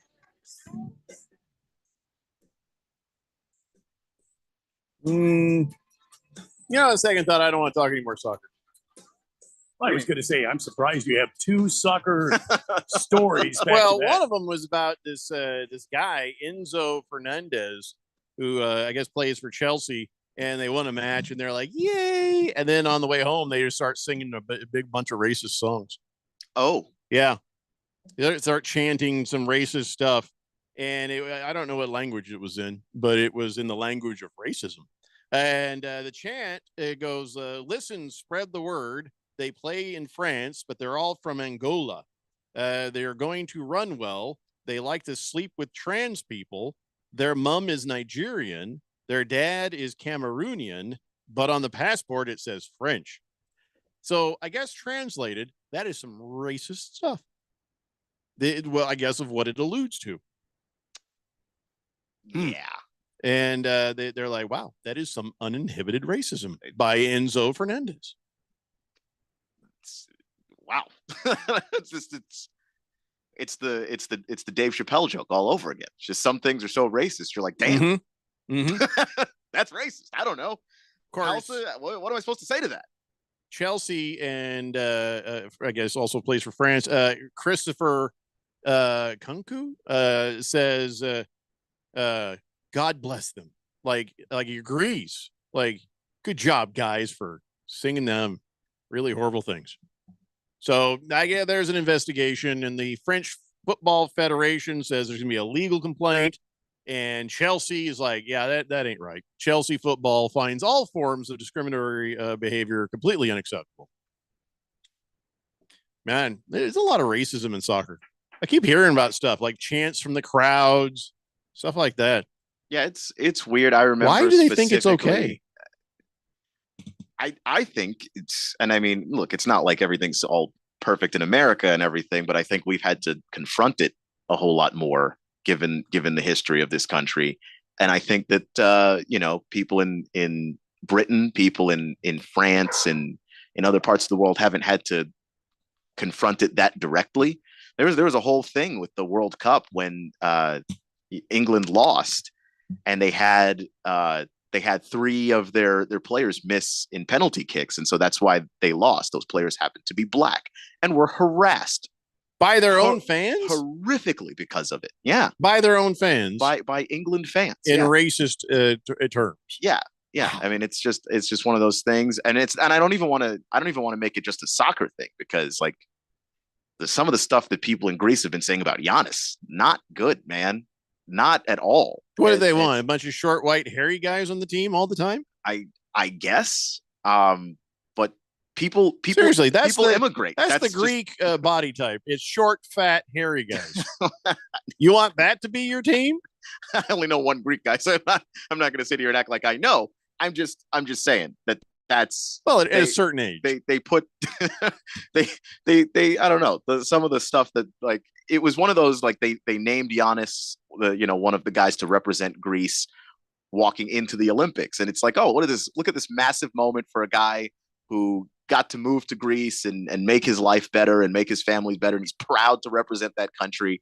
And then you go into the comments and you're like, oh my God. Yeah. That's horrible. It's kind of just an international thing. Understand something else. Have you seen the movie 300? Yeah. So let me explain to you that Greek phalanx thing where they all get together like in a wedge. Yeah. Yeah. That didn't work. Historically, that didn't work because they were oiled up, shirtless, buff guys. That worked because they were all short, fat, hairy little Greek guys. That was a lot of leverage. And so they come at you like that. And you're like, dear God, I can't. This bowling ball is coming. I can't stop this. This is, well, we're all going to die. So think about the physics behind that. So that's not where I thought we were going with this. I'm just saying. I know. You Greeks don't got to be all racist towards Giannis. He's helping. He's a patriot. Giannis, who looks like a literal Greek statue. Yeah, if anybody does, I just don't in understand. Greece, it's that guy. Wow, I don't know. I don't know. I don't. On second thought, I don't want to talk about soccer. We'll just move on. But soccer racism is a different kind of racism. It's another level. All types of racism is just dumb racism. Yeah. But I just sometimes it's surprising. All right. So let's talk about clown ass Jake Paul. He wanted to fight with Mike Tyson. Mike Tyson, he blew a gasket or something. So he's got to get that fixed. And in the meantime, he says, okay, well, Jake Paul says, I'm going to fight Mike Perry. Now, Mike Perry is a UFC guy. He's a tough guy, but he's not as big as Jake. He's got about 30 pounds. Jake's got about 30 pounds on him. Mike Perry, if this was UFC, he would take him down to the ground and just end his life. And in fact, so Mike Perry and Jake Paul, they were sitting there having an interview, and it was friendly enough. Seemed like they were getting along. But Mike Perry was just like, it's all fun and good. He says, but I'm going to hurt you. I'm going to hurt you. He says, you look very flubbery. He says, I'm hard as a rock. My bleep is bleeping shredded. And Jake's like, yeah, that's fine. He says, no, I don't think you understand. He says, most people on the internet don't know anything about boxing. These people have never had a fight or their special needs. The thing about special needs people is they don't know their special needs. He didn't say special needs. And he's referring to Jake. And he says, I'm excited for this battle. I do like getting punched, and I like punching too. And so we're going to see 10-ounce gloves, no headgear. I'm going to hurt you, Jake. I'm going to laugh in your face when you try to hurt me. Your little baby green punches can't even reach my brainstem, bro. I'm going to dig through your eyeballs, and I'm going to find your memories. And then Jake Paul's like, Jake Paul, I think he peed a little. He's like, please don't do that. Please don't do that, Mikey. Not my memories. That said, Jake Paul's got 30 pounds on him. Jake Paul got height and reach. And I don't know if Mike Perry can take Jake Paul. You are more schooled in the ways of boxing and things. But from what it looks like, Mike Perry's a badass that if he could get Jake Paul to the ground, would just destroy him. But this is boxing. I don't know. I don't know if Mike Perry's going to survive this. I don't know if Mike Perry. I don't know how good he is at taking a punch. I mean, he sounds pretty confident that he can take a few of them. If you are the fighter that has less range and you're presumably less power, because that's basically what the weight difference generally is. The weight and length. Then if you can take punches, then you get inside that guard. That's good night. But can you get in there and do that without taking so much damage? It's not even worth the trouble. And I just find that like a lot of UFC guys are not punching on that level. And say what you want about Jake Paul, he has been boxing for a little bit. He does understand the sport on some level. He's not fighting anybody really, but he is fighting people who are not just like couch potatoes, like actual people who have experience in combat sports. So I do think that he's still got the advantage if he's got the height advantage, reach advantage, weight advantage. Yeah, I want Mike Perry to win. Don't get me wrong. But this the physics of this don't really end up in his favor. But you're right. He goes spider monkey on Jake Paul, gets in and works him hard. Yeah, because I mean, I hope he hurts him. Because there are just some guys that can hit you, and the weight doesn't make a difference. It really doesn't. Like you could have 30 pounds on him. If they hit you, you are going down, and that's just what's happening. I don't know if he's one of those people. I really haven't watched a whole lot of Mike Perry, so I can't really say. He's scary. but he sounds horrifying. Oh, yeah. And he's gonna speaking my dig language. through your eyeballs, and I'm going to find your memories. T-Licious says, Platinum Mike Perry does bare knuckle boxing now, you know. Yeah, these are 10-ounce gloves, but still. Moist One says, Jake Paul does not fight anybody who could dominate him. Paul is right now minus 425 on the betting line. And I agree with that if Jake Paul really thought he could lose this fight, he wouldn't be fighting it. Yeah. That's generally how most of his fights go. Yeah, here's the thing. He's calculated on all that stuff, but that Mike Perry wants to do exactly what he's saying. Mike Tyson wants to hurt Jake Paul. Everybody does. So yeah, all I can do is hope they do, but you're right. The fix might be in, right? Jake Paul learned all the wrong lessons from Floyd Mayweather. Well, all the right lessons if you want to make money, but all the wrong lessons for putting on great boxing fights. Because Floyd would always fight a guy just a hair or two after his prime. So, like, by the time everybody wanted that Pacquiao fight forever, by the time he actually fought Pacquiao was over the hill. So we never got to see the best version of that fight. And that's not the first time Floyd had ever done that.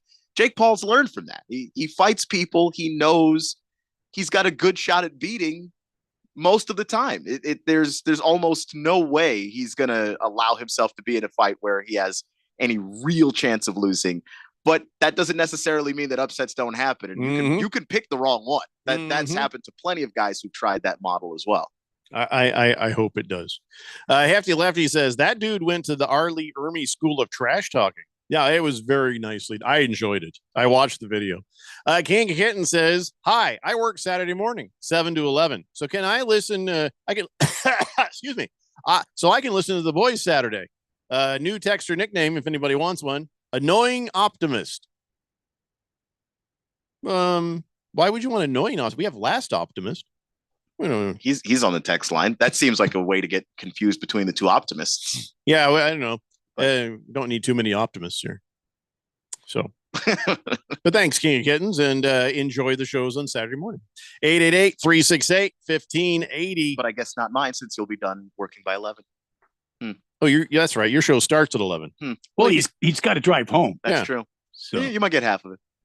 Well, I mean, you don't know how far away he works either. Yeah, You're assuming a lot. I am assuming an awful lot. Yeah. You're the least optimist. No, well, that's true. That's just a factual statement. So I don't come into the radio station very much. True. But when I do, you drink Dos Equis? No. You're trying to figure out which bathroom to use, because we have have two bathrooms. We have a men's room and a ladies' room. But see, the ladies' room is just another men's room because there's no ladies here. At least most days. So you got to check, right? You got to make sure those doctors aren't here for that money radio thing. You just got to make sure. And I worry that somebody's going to try to come in the bathroom. And I saw this. People were talking. It's like, well, what do you say when somebody knocks on the bathroom door while you're using it? What do you say? Was it ever like, they're trying to open the door on you? What do you say when you're in here? What's your go-to? I'm using it. I'm using it. Okay. How about you, Randy? Enter at your own risk. That's good. I always say, I'm eating. Just to mess with their heads. Like, and I turn my mouth, I'm eating. Oh, no, I'll absolutely judge somebody like that. I'll be walking around with a very wrong impression of you for a long time. Oh, my God. What do you want? I thought you had better taste than that. And clearly don't, for so many reasons. Well, they did a poll, and I guess the most popular answer was, someone's in here. Well, yeah, we know you're the one. They got a third person, this thing? Okay. Or occupied. Or I'm almost done. I'm almost done. I think I'm in here is the one you hear the most. I'm in here. Yeah. I can't make promises like I'm almost done. But who's I'm? Because, like, think about it. Like, do they know you? They're like, oh, is that you, Keon? What have you been up to? Oh, nothing much. I'm in here, so you can imagine what I'm up to. You can maybe finish this later when we don't all know what I'm doing. There's another one. You get aggressive, like they're knocking you. Yeah. Oh, okay. Well, rude. Someone says in Japan you're supposed to knock back. So if they're you're like dun dun dun dun. I don't know. Some people don't say anything. They're just like terrified. just locked up in fear. And then the person outside is desperately trying to break down the door. They're like, why is this locked? I saw some fun ones. Come back with a warrant. Oh my God.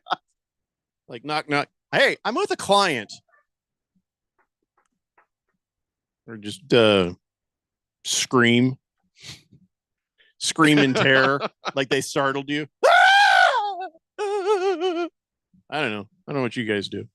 Raven Kid says for a new text or nickname, instead of annoying optimist, you could always do annoying pessimist as a text or nickname. Why do we have to have annoying anything? I'd rather not have annoying texters. Isn't the world full enough of annoyances? Yeah, but if somebody is self-aware enough to realize that they're the annoying person, there's something there. There's some merit to that, I guess. Beer Bob says, I usually just say, I'm on the phone. That's pretty good. I like that. Fishing. Yeah. Shh, I'm fishing. All right, we have to take a break. When we come back, what do you say? Let's do some football. We haven't talked football in a bit. Time to talk some NFL football. It's a Daily Blender here on 1580, The Fanatic. Did you know your life insurance is an asset you can sell? I'm Jay Jackson, CEO of Abacus Life. For almost 20 years, Abacus has been purchasing life insurance policies from seniors just like you. And at abacuspays.com, we've created a free policy value calculator so you can find out the worth of your policy in just seconds. There are no fees and no obligations. Get real value from your life insurance when you need it with Abacus. Learn more at abacuspays.com. Not all policies will qualify. Not available in all states. I'm at a smoothie bar asking people if they'd switch smoothies with me for $574. Oh, I'll switch. So what about $574 if you switch your home insurance to Allstate? That's a headache. Nope, it's painless. Oh, so it's easy money.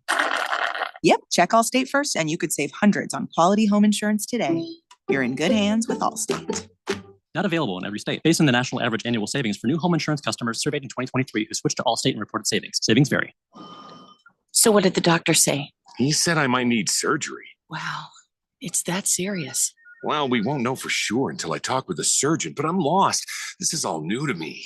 The decision to have surgery isn't easy, but neither is living with pain. There is an alternative to surgery. At the Naturopathic Physicians Group in Scottsdale, our doctors are experts in full spectrum care using a natural approach and can restore pain-free joint function so you can avoid surgery. Patients come in for a variety of issues, including joint pain, chronic conditions, and issues specific to men's and women's health. We also help restore balance in immune, digestive, and hormone systems, which often improves both immediate physical symptoms and also improves cognition and emotional stability. So when traditional medicine suggests you need surgery, how about taking another approach? Call Naturopathic Physicians Group at 480-451-6161. That's 480-451-6161. Or go to naturopathicgroup.com. When life gets overwhelming, but you just don't feel like talking, help is only a text away. Trained and caring crisis specialists are available by text 24/7 to assist with suicidal thoughts, substance use issues, depression, anxiety, and more. You are never alone. When you need help, please text HOPE to 4HOPE. From anywhere in Arizona, text the word HOPE to 44673. This message is sponsored by Solari Crisis and Human Services. Hey guys, Jeffrey O'Brien here. Did you know Harman Solar has gone super high tech? There's an amazing tool at harmansolar.com that'll give you an instant ballpark solar estimate using satellites from space.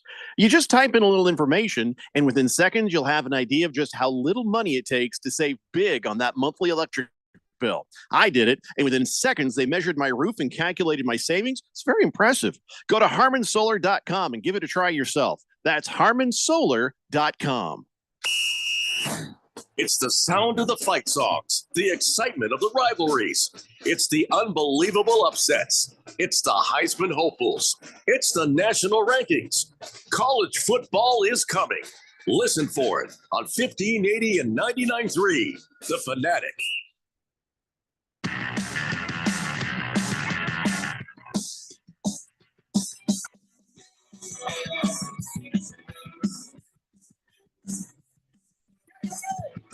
Dave Blender here on 1580 The Fanatic. Random texter says, I don't think you even have to have annoying in your text or nickname there to be annoying, right? Oh no, there's no rules on that. You'd be annoying no matter what. You should know. Yeah. Last Optimist says, in high school, one of my teammates on the basketball team would prepare for practice by eating an apple while taking care of business on the toilet. We practiced at the local armory, and there were no doors for anybody to hide behind there. It's like you just walk by and there'd be a guy sitting there on the crapper, just chewing right into an apple. That's very Shoresy of him, isn't it? Pinocchio says, best bathroom knock reply. I'm busy. Go ask your mother. Well, that does come in handy in some circumstances. Hamilton Porter says, if you could kick one state out of the union, which one would it be and why? Would it be California? No, it would be Florida. We would immediately chop the penis off this country and let it float off into into the Atlantic. Makes sense, right? It does make sense. Is there a worse state? Ooh, Texas is pretty bad. Texas is pretty bad. New Jersey is an actual armpit. You don't have to kick Texas out. They want to go anyway. So just let them secede. Yeah. Just dig a big old like trench around Florida. Because how does everyone learn that Texas can secede from the Union? A Texan told them.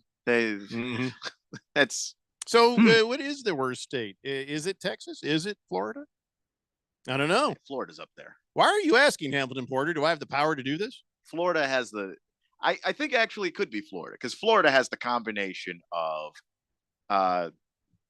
government that genuinely sucks, people, just normal people in the state that genuinely sucks. Don't we launch rockets from there? And then animals that also suck. No, lots of animals suck. Just like everything about Florida. It's like hillbilly Australia. It's just. Oily Stool says, please get rid of Oregon. What the hell's wrong? Oregon's a beautiful place. Don't go to Portland, but it's a beautiful place. It's like if you really want to get rid of a city, right, fine, I guess. But Random Texter says, with Cleveland, Columbus, and Toledo in Ohio, you're going to take Florida out? No, Ohio is tied or a close second. Yeah, Ohio's right there. What state do you want to get rid of, Randy? I don't know. I'll be honest with you. I don't know. How about Kansas? They're like, what did we do? Nothing. Just being a bully. Too many tornadoes, Jack. Yeah. You're out. Your state's shaped boring and it's flat. That's stupid. Why. There's no good reason. Sit there and just taunt them for no reason. Happy Lefty says, just have Massachusetts absorb Rhode Island and Connecticut. May as well. Yeah, it's not getting rid of a state. Baker's Cocky Hen says, so this is supposed to be a sports show, and you're really not going to say California, Lakers, Dodgers, gone? No discussion. Oh. I mean, I don't know. I wouldn't want to eliminate teams I hate. Well, it'd be the Lakers, Dodgers, Clippers, Golden State Warriors. It would be the Los Angeles Angels of Anaheim, Orange County. It would be the Los Angeles Dodgers. It would be the LA Kings. It would be also the Mighty Ducks of Anaheim. Disneyland would go away. Let's see what else. What else is in there? Did I miss something? San Francisco Giants, the 49ers, all of those Oakland Raiders. They would all go away. Well, they're not in Oakland anymore. They'd probably be relocated, I guess. But I don't know. A's. I don't want all of those teams would float off into the oblivion. Tuck says, you must not have spent much time in Florida. Quit watching CNN. I don't want CNN. I have a service that gives me funny stories and things that happen, so I don't have to scour the internet. And it's always Florida. It's Florida or Ohio, where all the dump comes from. I haven't had cable in a long time. I haven't watched CNN since college, dude. This has got nothing to do with what's on TV. CNN did not create Florida Man. Yeah, they didn't create that. I've been to Florida. I've met people in Florida. I will not like to return back to Florida. Also, I don't need to watch CNN to see the laws that are being passed in that state. I don't like them. You know what? I haven't even thought about that. I was just thinking about how just dumb everybody is and how horrible a state that is. Yeah, it's just the thing is, if you're going to sit there and condescend to people, though, about what states they don't like, Don't assume you know why. Aren't we condescending to Florida, though? Are we condescending? No, because that's my opinion. Like, is it condescending to just not like a place? Well, he's condescending to our opinion, so we're condescending to the state. I'm just saying. I don't fair know. Is fair. No, if you're condescending to me, then you have to at least ask me why I think what I think. He's assuming for some reason CNN is the only reason that someone could come to a conclusion to dislike Florida. I've been told I'm sarcastic. I don't know about condescending. I think it's only fair we ask Condoleezza Rice. She should be involved in this. Can we get her on the phone? Well, she did have a hand in the college football playoff a couple of years. So we definitely want to talk to her. She knows things. Random texter says, what the hell is in Iowa? Okay, I don't know, but that's why Minnesota exists, is to protect Canada from Iowa. So I don't know. I don't know what's in Iowa. Something either. bad. Not people of the corn. Not a college football offense. Not but, not a good place to be. Kentucky Queen says, I'd get rid of Tennessee. We don't like Tennessee and Kentucky. Too redneck. Oh, really? Oh, really? I lived in Tennessee for a number of years, and all I got to say is you should get with some folks in Tennessee and hear what they say about you all in Kentucky. I'll be there. It's not nice. Happy Lefty says, California, you can't get rid of Knott's Berry Farm. Camp Snoopy forever. I love Camp Snoopy, but it would be a small sacrifice. Alan Porter makes a good point. He says, we've all seen Happy Gilmore. No Florida, no more gator problems. That's a good point. Yeah. Well, that's what I'm saying. Like, that's a good point. Just the wildlife alone might be a good enough reason to let Florida drift off into the ocean. Baker's Cocky Hen says, Florida Cops is the best cops show by far. Oh, I bet. Lost Toby says, Floridians hate Florida. Just all my family that's in Florida wants to leave Florida. That tells me I shouldn't want Florida. Mm-hmm. I want Florida gone. Worst ocean I ever swam in was in Miami. Ugh, it felt nasty. It's the worst beach. There's a million people there, and it's gross. It's gross. Yeah. It didn't feel nice. Sideshow Bob says, get rid of New York and their coyote-sized rats. And their, hey, yo. the rats are real. Like, that's... They're super rats in New York. If the rat wants your seat on the subway, he's got your seat. McMama says, being from Ohio, people here in Arizona are way more stupid and lazy than people in Ohio. How do you figure lazy? There's a lot of hard-working people here. I don't know what you're talking about. Maybe in Ohio unemployment's too, low here. I have seen Cleveland. Oof. That's a very strong argument against Ohio by itself. Angry Texan says, Keon is what we in Texas call a liberal. Don't you call everybody a liberal in Texas? Somebody with an education, liberal. Somebody with a job, liberal. Somebody who, is polite to girls, liberal. Last Optimist says, except Miami. I hate Miami. He says, Keon has been to Florida. I accept his informed opinion. I do like it here. Florida's interesting in that the more north you go, the more south it gets. Makes sense. Yeah. Hefty Lefty says, Florida is home to the perfect sandwich, though. I don't think I can sacrifice the Cubano sandwich. Well, Cuba is still there. Yeah, Cuba's still there. And Cuban Americans would still exist. Just send them to Louisiana. Hamilton Porter says, somebody from Kentucky talking about a place that's too rednecky. Well, that's something. Yeah, we all thought so. It's just how things work in the South to a degree, that people in Alabama think not very highly of folks from Louisiana. And I'm just like, is that this little... just seems very hypocritical from you guys. Random Texter says, with all the politicians in Washington, D.C., at once get rid of Washington, D.C. Yeah, the thing is, they'll carpet bag to wherever else we decide to do that. So it doesn't matter. I assume, because like what we have in D.C. are all the politicians that won. You wouldn't be getting rid of all politicians. Don't ask me what state to get rid of. Just ask me what city. Oh, little town of Bethlehem. Bye, Tucson. That'd be the best way to go. I don't know why we're not doing that. So let's try to get to the football. Before we get to the football, this is football adjacent. I have a tale of two Terrells. Two different Terrells, two different kinds of guys. First off, Terrell Owens. Terrell Owens, remember that guy? Hall of Famer. Yeah, he's a good player, and he's mad. I guess a couple of years ago, 3 years ago, 2021, he's like, I'm ready to go. Antonio Brown, remember he took off his shirt and just walked off, and everybody's like, what the hell's wrong with that dude? Yeah, threw all his equipment off Yeah. and stormed out the field. Yes. So Terrell Owens was like, hey, I'm a wide receiver. I could help them out. So he calls up he's like, hey, Tom Brady, I want to come help you out there. And he's like, Tom Brady ignored me. And he said the year that AB went crazy, they just needed somebody to fill some holes with him leaving at the receiver position. I reached out to him and some other people and just to come out, play a third down or red zone situation. And the dude ignored me. It just shows you the lack of respect there. But then when they get in front of you, they want to act like your friend. And then they want to respect you. You're 48 at the time. You were 48 years old. He probably heard your message and went, Terrell Owens is funny. He didn't think you were serious, but now you're all shady and is just sort of grumpy about it. Tell you what, from what I've seen of Terrell Owens, the guy could play. I mean, the guy was in shape, but was he in football shape? Well, we don't know that. I understand that, but like he even said, he could play like a short down, or he could play like a third down situation or something like that. Maybe he could.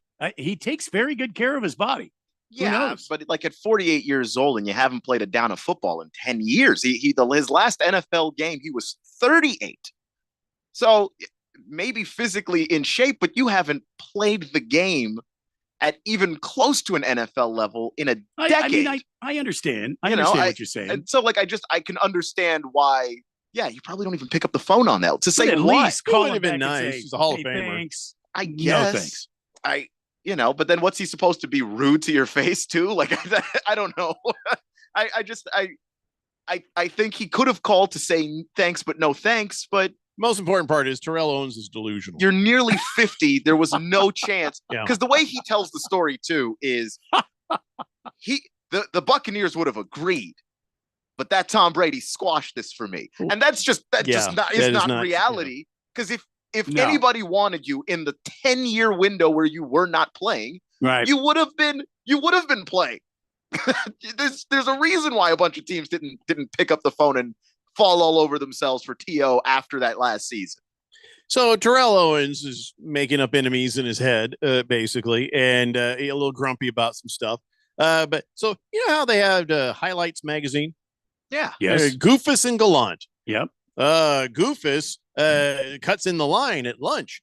Gallant patiently waits his turn. Well, Terrell Owens is Goofus. Terrell Davis is Gallant. And he's suing. I mean, what? Oh, you don't know what happened, Randy. Tell you what, when we come back, I'll fill you in on the story and everything that has happened with him.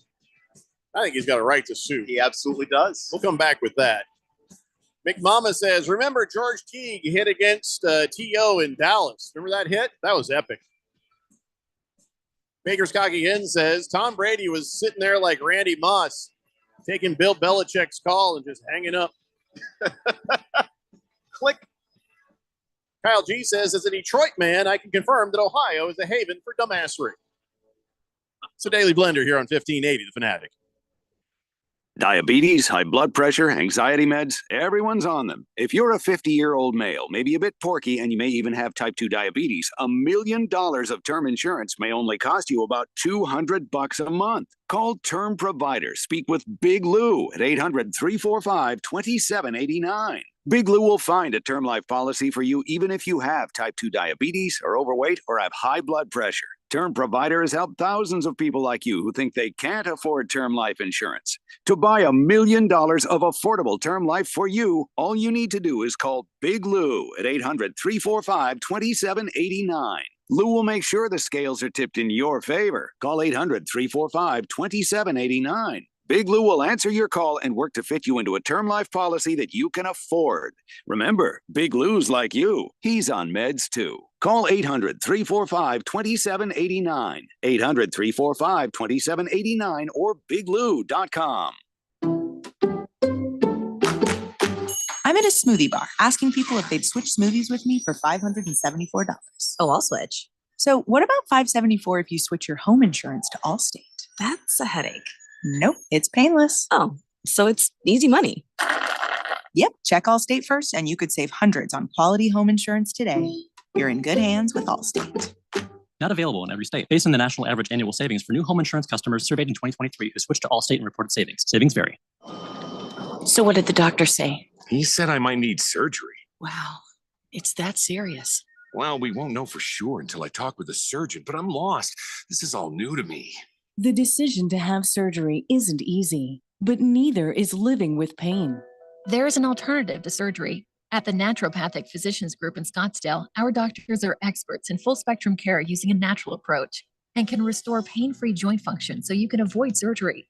Patients come in for a variety of issues, including joint pain, chronic conditions, and issues specific to men's and women's health.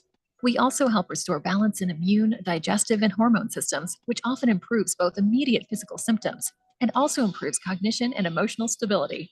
So when traditional medicine suggests you need surgery, how about taking another approach? Call Naturopathic Physicians Group at 480-451-6161. That's 480-451-6161. Or go to naturopathicgroup.com. The Arizona primary election is coming up on July 30th, 2024. Are you voting by mail? Here are some reminders. Mail your ballot back 7 to 10 days before Election Day. Otherwise, return your early ballot to any secure election drop box or voting location by 7 p.m. on Election Day. Sign up today to receive email or text updates on your ballot status. Learn more at arizona.vote. This message is sponsored by the Arizona Secretary of State's office. KQFN Tempe. Also transmitting on K257CD Phoenix at 99.3 FM and K240 EU Mountain Hills at 95.9 FM. It's time for the third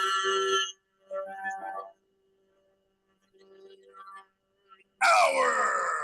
All right, people, settle down. Because it's time. Time for what? Showtime. When does it start? Right now. 3, 2, 1. Let's get on with the show. Let's do it.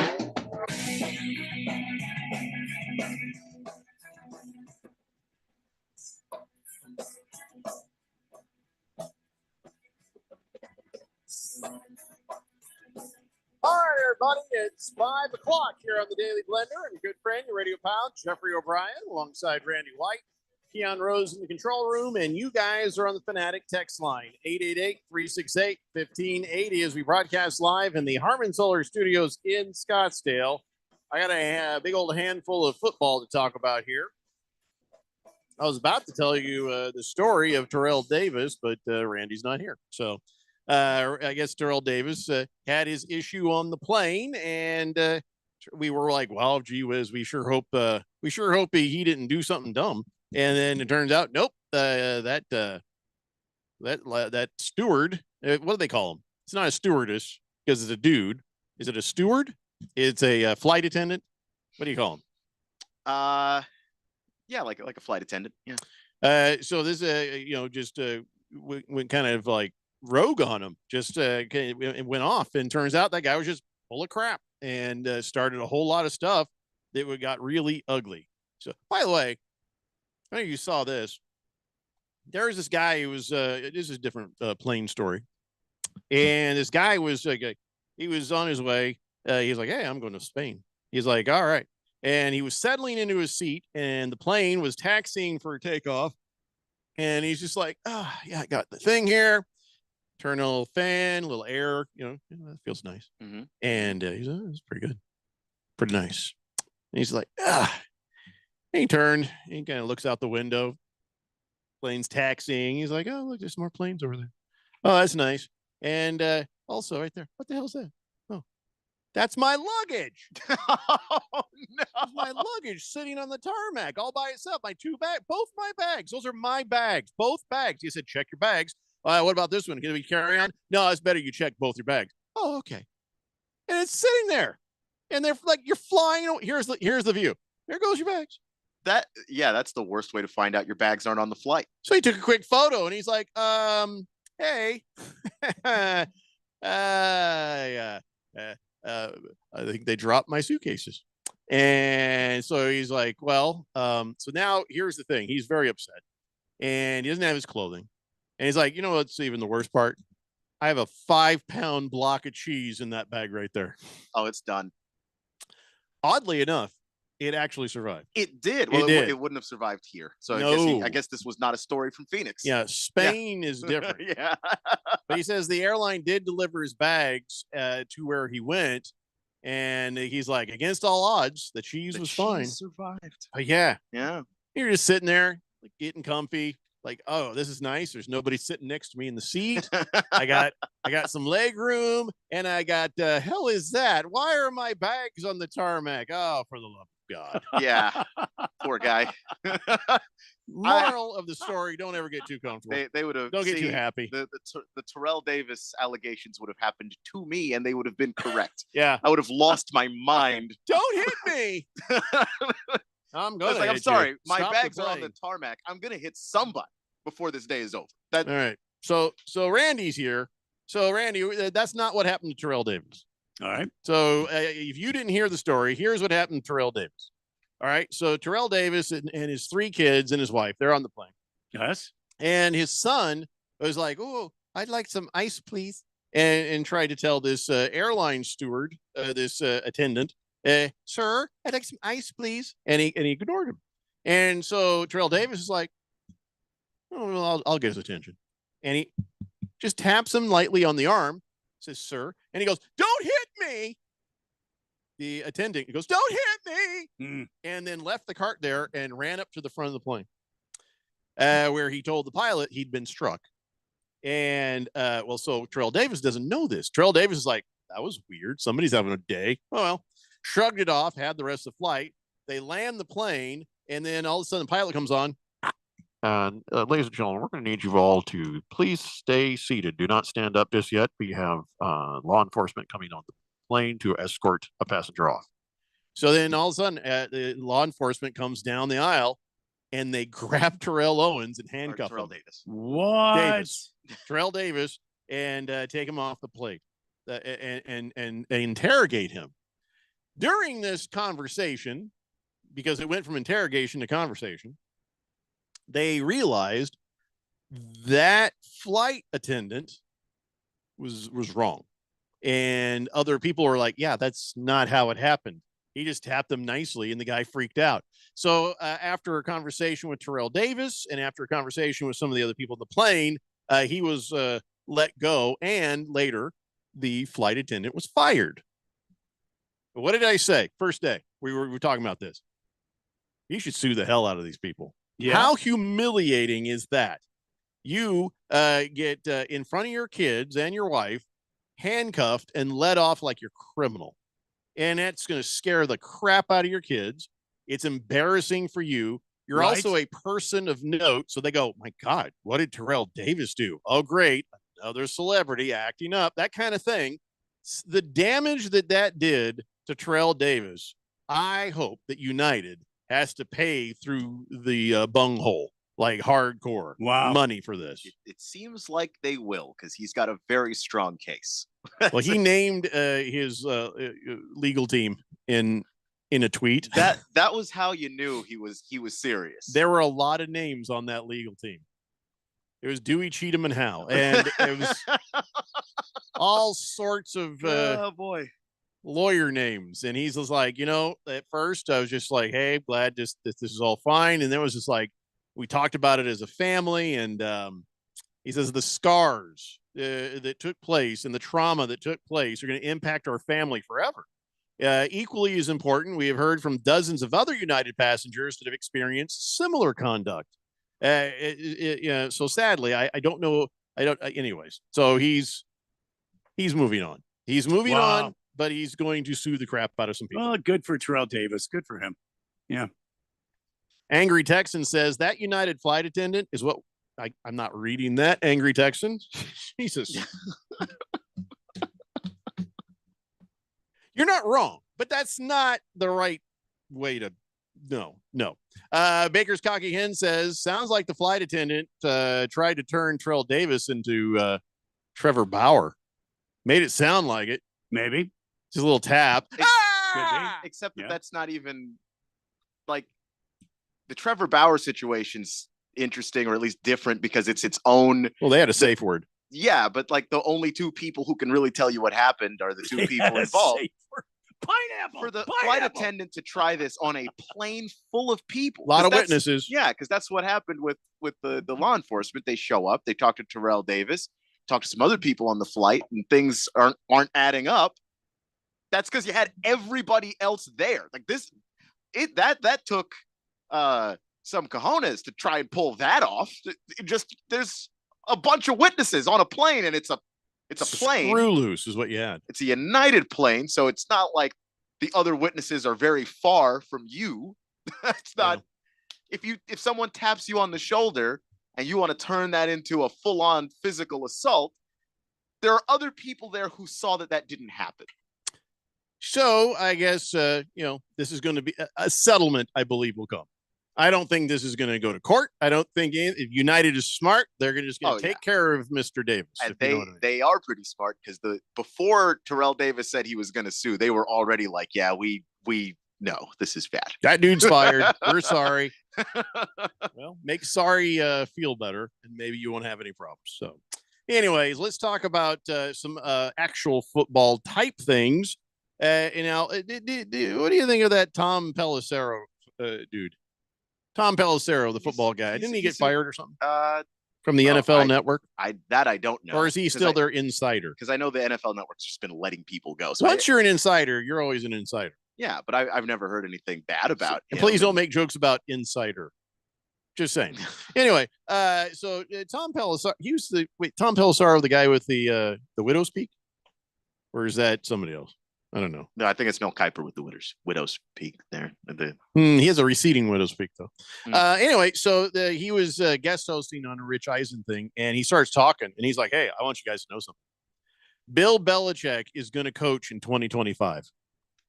He's staying in the game. He's engaged.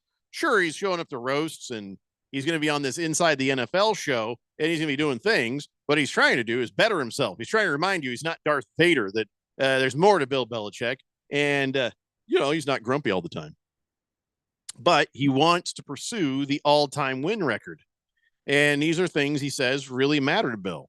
So Bill Belichick's got 333 combined regular season and playoff wins, which is 14 behind Don Shula's 347. So he needs 14 wins to catch up.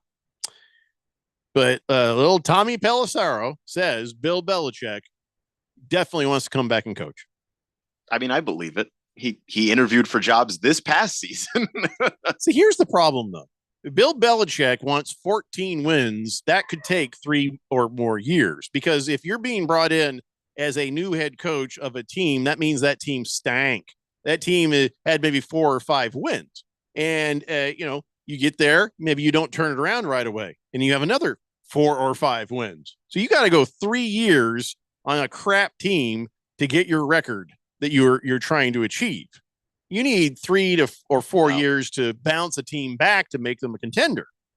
It depends, because it depends on the job too. There are some jobs that open up that aren't teams that are 3 or 4 win teams, but like teams like the Eagles, where they're coach is on the hot seat already. If he has a disappointing year, and that's not necessarily 5 wins, that could just be didn't quite make the playoffs. That could be bounced in the first round of the playoffs. You just got completely crushed and didn't even look like you belong out there. Next thing you know, you got an Eagles team that might need a head coach. Yeah, that team could probably get you in double-digit wins. Oh, yeah. Pelissero says that Belichick will indeed coach, and he is still part of the NFL networks. Okay. A lot of people got fired from ESPN, and a lot of people got fired from the NFL network. Yeah. Now, I understand that. It's like NFL has all the money. They're making $14 billion, and they can't keep their own network going. Yeah, they changing things up, I understand. Good Morning Football, I understand, is going to be. It sounds like they made it worse. Reworked. Yeah. So we're in both in LA and in New York. Oh, goody. More Zoom calls. The thing is, your show looks like it's actually being run out of a broom closet. Your show looks like a really great show in COVID. Your show looks like the Daily Blender right now. Which is the amount of money that we put into this is. You know how much money? Not any. All right, here's how much money. I already had the camera, and then there's that. We already had that iPad. Randy's got. He already had his camera, and so we spent no money on the cameras. And I think this light right here, we traded with some guy for something like this. So because it's really dark in here, you got no lighting. Randy, he's got like a lamp, so he didn't pay. We haven't paid anything for it. You know what we pay for this? If you want to watch this on the YouTube live, and a lot of people do use the YouTube live unbelievably on 82-inch screens and watch this show. We just use it so we can see each other. We don't care, but that's great. You watch it, but they'll watch it, and it's a TV show for them, and it costs $11 a month for my Zoom subscription. That's it. I pay for that out of my own pocket. You're welcome, America. And then the NFL Network is like, we'll make a show that looks just like that, but for thousands of dollars. Yeah, they're like hundreds of thousands. Like, you see what this Jeffrey O'Brien guy is doing? No, who's that? Exactly. We're doing this. We're doing this. Sure, we connect all millions of dollars of radio broadcast equipment, and then we pair it down to an RCA jack going to an 1/8-inch jack that goes into that iPad in there. That's where the audio comes from. Yeah. So, there's that expense. You got to have a radio station to start with, right? But they're the NFL Network. Somehow I think they can manage. $14 billion last year. $14 billion, and they can't keep their own network going. Stupid. And then the only thing worth a damn was the Good Morning Football, right? And then they're like, let's mess with that too. Is somebody need a tie? Is this about the tax write-offs? They blew that up. So I have to assume that's what it is, because there's no other good reason for it. I'll never understand. Lost Toby says he has the answer. He says Niners will choke again this year, and Bill Belichick will come save us next year. Oh boy. Oh my God. I've never seen a group of people whose coach has taken them to 2 Super Bowls want to coach out of their life so bad as some Niner fans. I'm not going to say everybody, but the few Niner fans I've heard it from, I'm like, that's a strong opinion. I mean, it's a tough one to swallow. They got their butts kicked in the Super Bowl. They got their butts. They were outcoached, outworked. They got their butts kicked where? In the Super Bowl. In the where? In the Super Bowl. Okay, so you have a coach who can get you multiple chances. You know what, though? If you want everything is relative, though, Keon. I get what you're saying. Hey, at least you got to the Super Bowl, but to go to the Super Bowl a couple of times with the guy and then be like, we're not going to win. That's a little bit rough. It's like, geez, what do we got to do? Okay, let's get. I'm taking myself and my desire to see my team sniff a playoff game, a playoff victory. I'll put that to the side and just say, if you have a guy who can get you to a Super Bowl, the next human being you hire as head coach better finish the job or your team is done. Ladies and gentlemen, we'd like to introduce our newest head coach, Jesus Christ. Jesus, come on up here to the podium. Tell us, what is your plan for this team? Well, I'll tell you what, we're not going to turn the other cheek this time. We're coming out, and we're coming out strong. Thank you, Jesus Christ. Marv Levy got to the Super Bowl 4 times, never won one time. Marv Albert got to the Super Bowl. You think that there was somebody they could have fired Marv Levy for and gotten a better coach? In these days and times, absolutely there would have been. I mean, you can make the firing. To me, I stick with the guy that can get me there and trust that he can get me over the top. Because the amount of people that can do that's not even a list of 3 people. The way they played, though, in the Super Bowl, they got their ass kicked. It was embarrassing. Yeah, they had the Bills didn't get their asses kicked. There were some close games and neither did the Niners. The Niners didn't get their asses kicked. Oh, they were outplayed every which way up and down the field. They lost in the Super Bowl, and it wasn't great how they lost because they had the lead both times. Yeah. But so that's not getting your ass kicked. That's even harder to take. We had the lead. Sure. Yeah. But I'm saying if you think Bill Belichick's going to come in and make everything better and just fix all of the issues. Oh, I know. The Lost Toby does. Yeah. And the Falcons beat the Patriots, right? The Falcons. But I'm telling you, if you hire a guy that didn't build that team, and he takes you to a Super Bowl and he loses 2, or he doesn't even get close, and he can't finish the job that the other guy started, blow your team up, because that's it. You've lost that locker room and what you built. All right. You sacrificed that in the name for some reason of trying to get better. I don't like Keon's yelling. Really good. I just don't. No one's yelling. So here's the thing, Keon. the Bills 4 times in a row they lost. Yeah, and did they fire the dude after that last loss, or did they? Was it when their record went? I don't remember how that went. I think when everything started eventually coming apart on its own. Yeah. So they stuck with their guy, which indicates that they were like, it's not the coach, it's the players, and why? If it's the players, it's the GM. So. Maybe that's the thing with the 49ers. It's a small sample size. You go to the Super Bowl, you get one shot, and the other team is trying to. Like, you go to the Super Bowl, it's the Chiefs every time. Like, we don't have to, it's not a secret what's going on in the Super Bowl with the Niners. You got to get back. You got to figure out a way to stop 15. And, like, I don't know that Bill Belichick automatically gives you that. Well, he is a little more defensive minded. True, but you also got to outscore him, too. And you want a lot. Yeah, to beat 15 in Kansas City, it takes a lot. That's what I'm trying to say. Moist One says, Kay Adams, what a cutie pie. That's not what we're talking about. George says, Keon, you may not want to say it, but I will. All 49er fans are delusional. Niner 1680 don't know how good they have it. Says, I bet the Eagles wish they didn't give up on Reed. Good point. But, Yeah, and he went to multiple Super Bowls and didn't win. Or not Super Bowls. He went to one Super Bowl, but he went to multiple NFC title games and didn't win. Commando Duke says, Bill Belichick will coach again. He got a 24-year-old girlfriend to learn how to communicate with Gen Zs. He's getting ready. That's what it is. He's got this girlfriend. Okay. That'll solve the problem. I doubt that's why he has the girlfriend, but it might be a benefit. Sideshow Bob says, does Bill come with a Tom? If not, kiss 14 wins goodbye. Tom Brady is not coming back. Bill Belichick might. He ain't walking through those doors, but Bill Belichick and it doesn't have to be Tom, but Bill Belichick and average quarterbacks not getting it done. Sideshow Bob says, how could you read that out loud? Ron Burgundy, no Arizona slander, especially the place that aided Ezekiel Elliott. Litterers. I don't know what you're talking about, dude. What was that about? I don't get it. Oily Stool says, Randy, what are you smoking?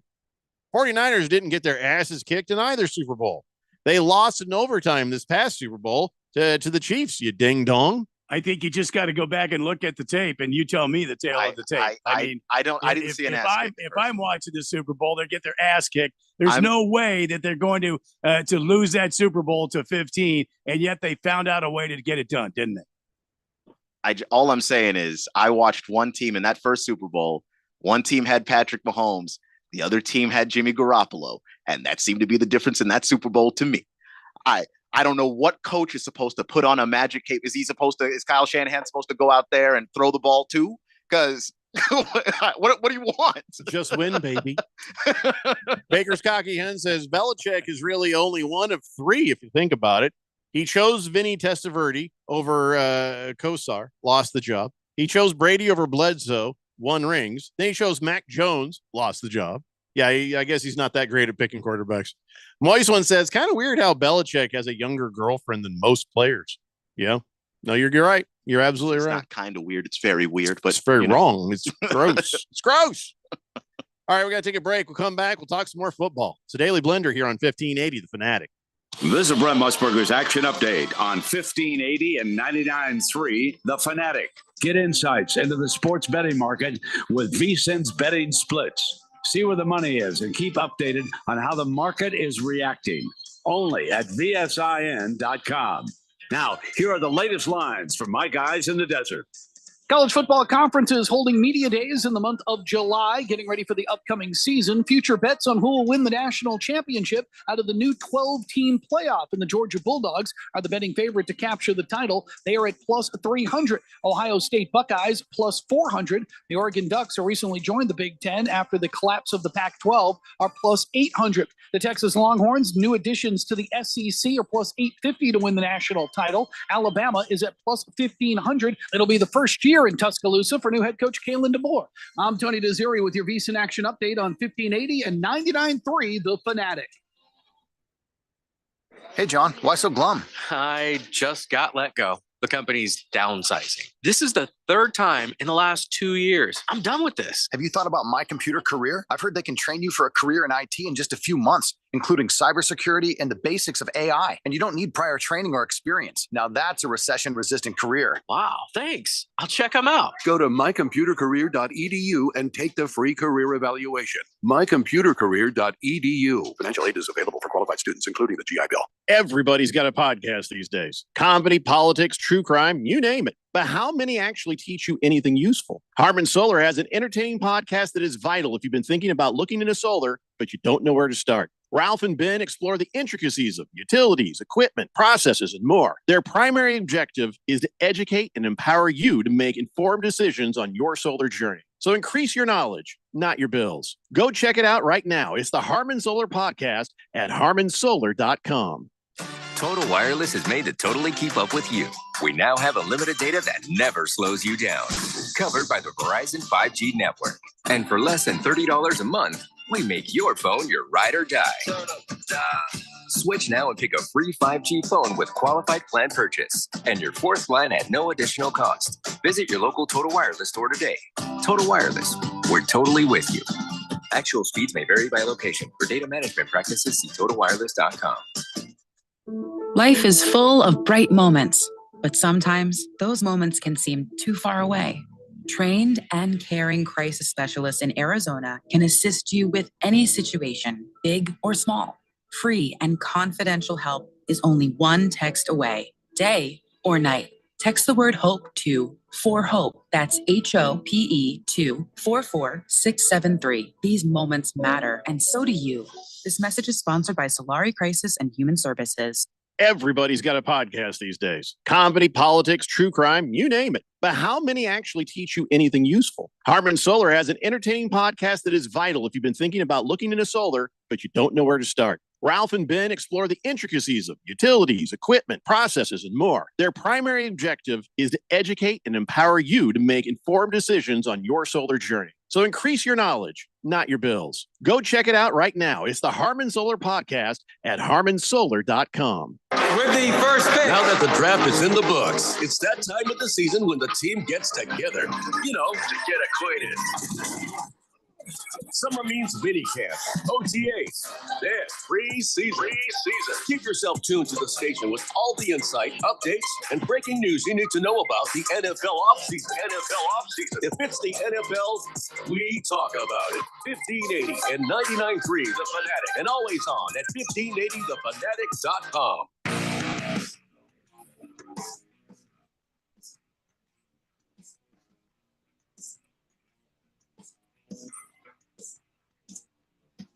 Today Blender here on 1580 The Fanatic. Talking football, talking NFL. Niners 1680 says Shanahan will win a Super Bowl with the Niners. We lost the Super Bowl because of fumbled punt, not because of coaching. Sideshow Bob says Niners are still suffering from Collins' doings. They take a knee every Super Bowl is what they do. That's dumb. Yeah. It's equal parts not funny and very stupid with the little hint and a sprinkling of that sounded smarter in your head than it did to everybody else. Angry Texan. Oh, Jesus Christ.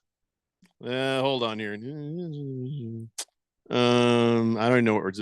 He says, I know you, I don't want to get political or anything. Well, that's like saying, I'm not racist, but everything you're about to say afterwards is probably going to be exactly that. But here we go. Yeah, I'm just going to stay away from that one. Baker's Cocky Hen says every loss in the playoffs is an ass kicking, a knockout. You literally get knocked out of the competition. Okay, but we have to be able to tell the difference between when a team gets beaten 50-3 and a team loses in overtime. They can't all be the same kind of ass kicking. Like that Broncos Seahawks Super Bowl where it was just like, my God, did the Broncos even show up to the game today? That's an ass kicking. Losing in overtime is not an ass kicking. You just lost the game. Oh, it's an overtime ass kicking. Okay. The rest of the game was fine, but it was an overtime ass kicking. Yeah, all right. I mean, if you're gonna do that, then we're not even having the same conversation. I don't know. It's a game of inches. It's a game of moments. It was an overtime ass kicking. Game of moments. If that's what Right. it takes. So, you had Josh Jacobs. He was on the Raiders, right? Josh Jacobs, Jingleheimer Schmidt. Well, his name is my name too. And so Josh Jacobs, I guess, caught 197 passes in 5 seasons with the Raiders. Whoa. And he caught those passes, and then those passes turned into 1,448 yards. None of which got him into the end zone. That's too bad. So he is close to breaking the record. Now the record is, right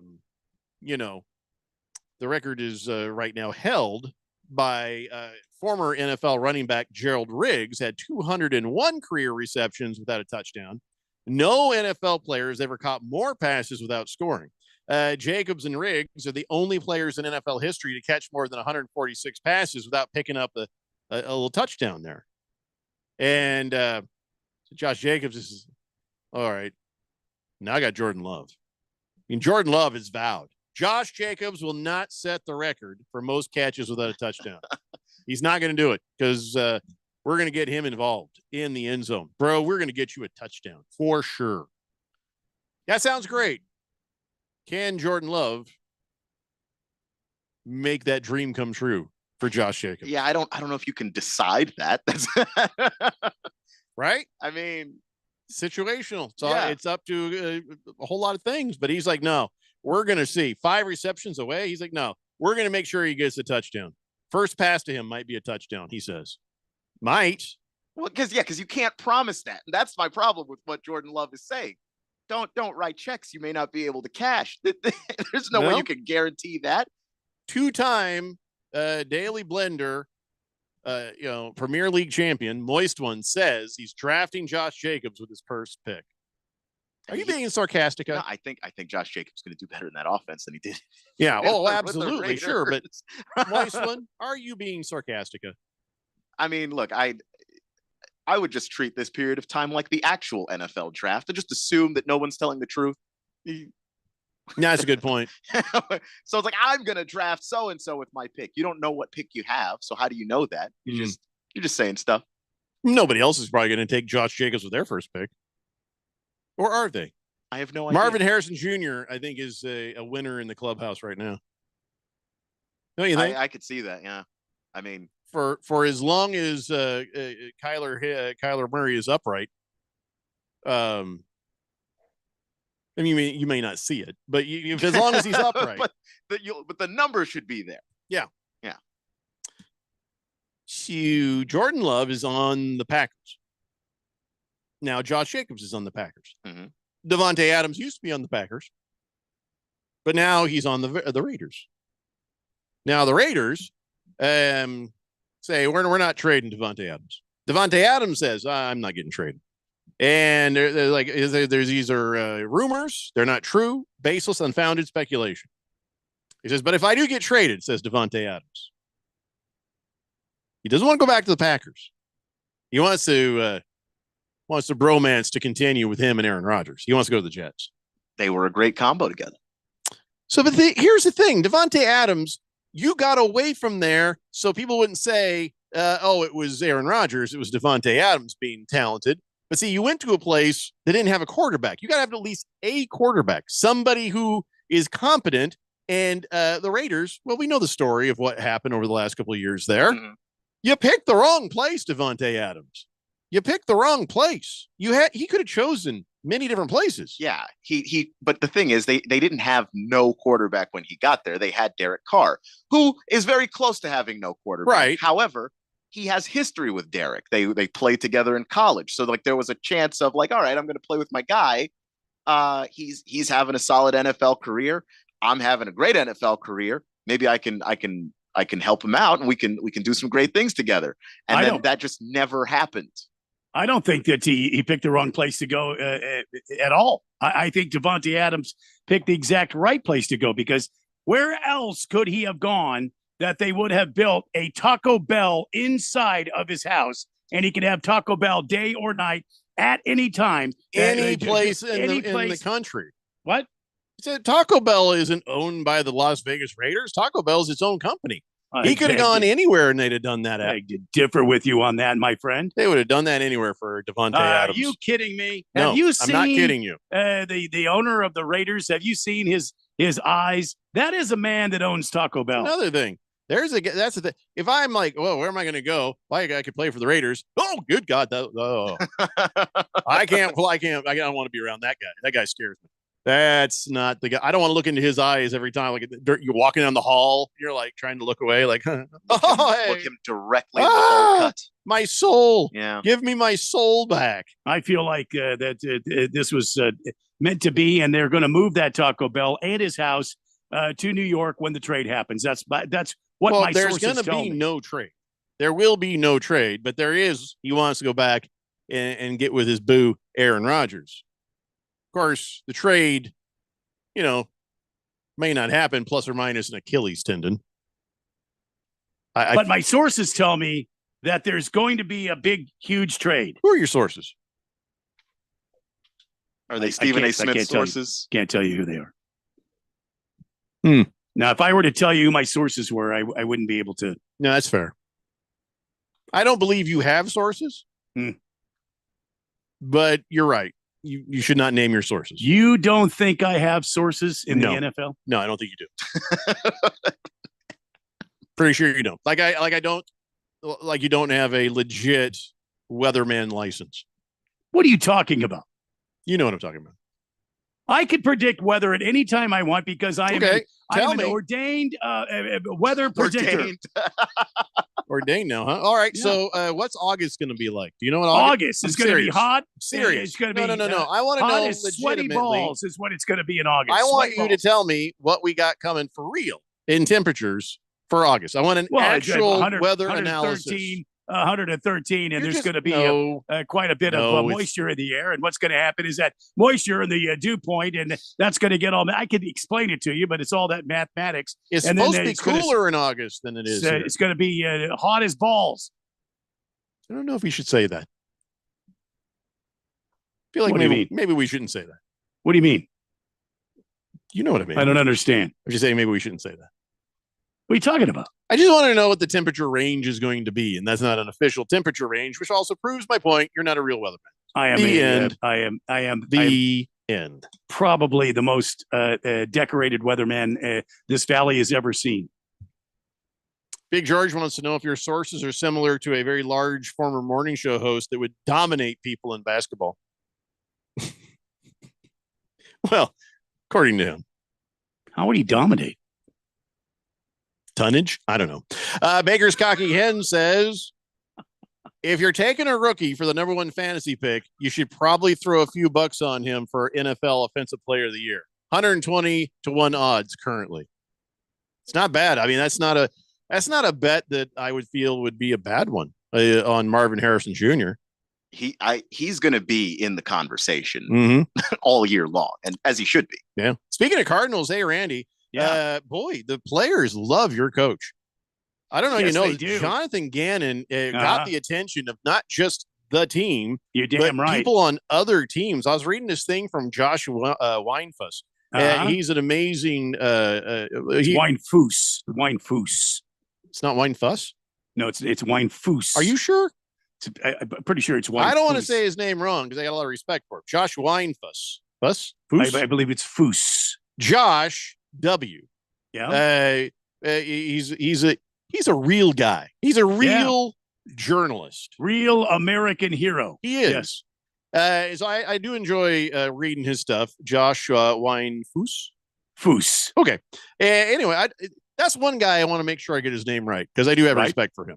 Yeah. So, but he wrote about this, and he's like, that when the Bengals were playing the Cardinals, Jonah Williams was like, wow, look at this. Arizona fans are loud and the stadium's nice. And he says, over there across the field there, look at Jonathan Gannon. He's like, they're not winning, but man, the energy over there is great. And he's like, he took mental notes during the game, and he was like, you see the Cardinals were, or something different. And he's like, and then like, hey, well, I got free agency coming. Cardinals are like, hey, we like you too. And so that's why that happened. But he just could tell. He could tell it's just the atmosphere, the coaching staff, and just culture. And it's just not him either. It's also other free agents. A lot of guys are repeating the same thing, saying it's exciting place as an organization, positive energy. You know, this sort of atmosphere, and you feel like the team is heading in the right direction. You know, it is an upward trajectory is what they said. And they were like, yeah, and then Gannon is a big part of that. He's energetic and he's, you know, he's smart, and it's just a lot of positive things about the Arizona Cardinals right now. I think you can really tell a lot by a man. Keep them away from Michael Bidwell. Sorry, what? I think you could tell a lot about a man by the way he speaks to his players. I mean, you killers. And See, Jonah Williams, I'm looking for killers. See, I mean, that's the way he talks. Jonah Williams says that's not fake. He says there's some guys who try to fake the energy. He says, no, I don't believe that Jonathan Gannon's faking the energy. He says 100% real. And he says, I kind of was just seeing what the Cardinals were about last year. And he's like, you could tell this is a place that's on the up and up. And, you know, so DJ Jalis, you know, a bunch of these guys who are now members of the team, they're like, yeah, Gannon's persona is infectious. Not in the CDC way, but like in a good way. Right. And he says he's just cool. He's down to earth. And I can tell from our conversations, he cares about the players, and, you know, he cares about me. And he says there's a level of knowledge and understanding on how things operate. And, you know, Gannon says that this is how we do things here, man. This is how we do things. I kept trying to tell you guys this year's going to be different. It might be. See, I kept trying to say it out loud. The coach being cool is great. That is great. You still have Kyler Murray. Well, we do. But it helps that he's on the same page with the coach, though. But we have a full season of Kyler Murray, and we have arguably the best a wide receiver in the NFL draft. Fish Tank says Cards will be 8-8 next year. But you can't be 8-8 because there's more than 16 games. There's 17 games now, so 8-9 or 9-8. You got to choose one, Fish Tank. It will be 15-1. But okay. I think we put him up at about 10 or 11 wins. We did. You and I did. Remember? Like that was the range there, and it seems like it makes sense when Kyler Murray came back last year to this offense. Yeah, all of a sudden. Yeah, if you just graded from week 10 to week 18. They were a top 10 offense in the NFL. So that level of improvement when you're adding a guy in Marvin Harrison Jr. that you think could be 1,000-yard receiver should be about top 10 offense in the NFL. And then the way that they played defense last year was incredible. Even the guys like I didn't know anything about Dennis Gardeck before last year. Dennis Gardeck was a problem. Mm-hmm. He was a problem for multiple teams that came in to Phoenix to try and play this team. And I think they got more talented this offseason. So I'm looking forward to seeing what they do. They did. Their biggest deficit could be the quarterback if he gets injured or if he starts to get scared or, you know, if he can't see down the field. I mean, that's just a fact. So it'll be interesting to see. But no, I mean, we went through and realistically, I could see 10 or 11 wins for the Arizona Cardinals. Fish Tank doesn't agree. He says, well, crap, let's call it 8-9 then. But even 8-9's that's better than 4. Yeah, doubled your win total from a year ago. That is the correct direction. Hurts my heart, Fish Tank. I hope I can only win you over by the beginning of the season with my my epic encouragements. Yeah, your epic picks do go a long way to they change minds right. and win hearts, Randy. I think they do. Angry Texan says, you tell me Randy's not a certified meteorologist? I've been lied to all these days. Oh no! From the beginning, and you probably till the end of time, you'll be lied to about this. School and everything. I did the math. I passed the test, the ACTs, all of that stuff. No such thing in that, but all right. He says, I don't know. Go up in the NASA plane, the whole 9 yards. Angry Texan says, maybe I'll have to keep listening to my NOAA weather radio for weather reports and that AI robotic voice guy who can't properly pronounce Amarillo or Lubbock. Yeah, don't listen to that guy. That guy's he's on drugs. Oh, listen, when Trump gets in office, he's going to shut down NOAA. So you're going to have to trust Randy. That's all. Randy will be all you have. Randy White, meteorologist, your trustworthy source of weather information for the Valley. Doesn't matter if anybody can. By the way, we Amarillo. Just got a text from somebody. Their last number is at 1099. It says, "I'm Randy Spices." There it is. Then a little bit later, "I'm Randy Sources." Well, with the misspelling in the first text, I believe you. Yeah. Oh, I have man. no doubt that you're Randy Spices or Sources. You understand that text had to be perfect the first time.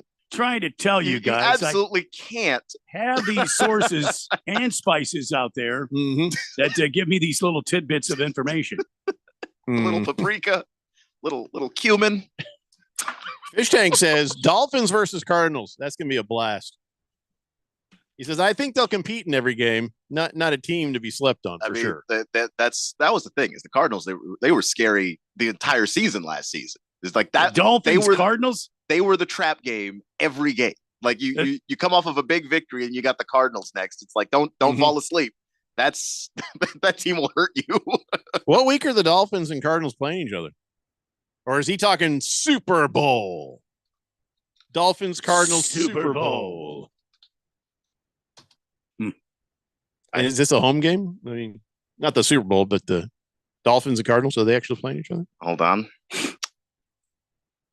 We are so late. October 27th, Dolphins Cardinals game is in Miami. Randy, we're going to Miami. All right, there it is. We'll take the weather chopper. Wait, what week is that? What date? October 27th. Oh, okay, I'll be back by then. Yeah. I'm going to England. Not to watch football though. Wait. Oh. Is there an England game between October 2nd and October 13th or 14th? I could look that up for you. We could look that up. You just desperately want me to take a break. You'll do anything if I take a break. We're late, but also it would just be easier for me to do. Yeah. Jeffrey, we're really behind for a break. I don't know if you knew that. See, yeah, I did. might have mentioned it first. All right, fine. It's the Daily Blender here on 1580, The Fanatic. Turn that off. Did you know your life insurance is an asset you can sell? I'm Jay Jackson, CEO of Abacus Life. For almost 20 years, Abacus has been purchasing life insurance policies from seniors just like you. And at abacuspays.com, we've created a free policy value calculator so you can find out the worth of your policy in just seconds. There are no fees and no obligations. Get real value from your life insurance when you need it with Abacus. Learn more at abacuspays.com. Not all policies will qualify. Not available in all states. Total Wireless is made to totally keep up with you. We now have unlimited data that never slows you down. Covered by the Verizon 5G network. And for less than $30 a month, we make your phone your ride or die. Switch now and pick a free 5G phone with qualified plan purchase. And your fourth line at no additional cost. Visit your local Total Wireless store today. Total Wireless, we're totally with you. Actual speeds may vary by location. For data management practices, see TotalWireless.com. So what did the doctor say? He said I might need surgery. Wow, it's that serious. Well, we won't know for sure until I talk with a surgeon, but I'm lost. This is all new to me. The decision to have surgery isn't easy, but neither is living with pain. There is an alternative to surgery. At the Naturopathic Physicians Group in Scottsdale, our doctors are experts in full spectrum care using a natural approach and can restore pain-free joint function so you can avoid surgery. Patients come in for a variety of issues, including joint pain, chronic conditions, and issues specific to men's and women's health. We also help restore balance in immune, digestive, and hormone systems, which often improves both immediate physical symptoms and also improves cognition and emotional stability. So when traditional medicine suggests you need surgery, how about taking another approach? Call Naturopathic Physicians Group at 480-451-6161. That's 480-451-6161. Or go to naturopathicgroup.com. 80% of youth in Arizona don't drink, smoke, or use drugs. Want to know the reason why? It's you. Kids say not disappointing their parents is one of the main reasons they choose not to drink or use drugs. Visit talknowaz.com because while you might worry you aren't getting through, you are. Keep it up and stay up to date about the latest Arizona drug trends at talknowaz.com. This message is sponsored by the Substance Abuse Coalition Leaders of Arizona. Hey guys, Jeffrey O'Brien here. Did you know Harman Solar has gone super high tech? There's an amazing tool at harmansolar.com that'll give you an instant ballpark solar estimate using satellites from space. You just type in a little information, and within seconds, you'll have an idea of just how little money it takes to save big on that monthly electric bill. I did it, and within seconds, they measured my roof and calculated my savings. It's very impressive. Go to HarmonSolar.com and give it a try yourself. That's HarmonSolar.com. 1580 The Fanatic and at 1580thefanatic.com. Your home for sports.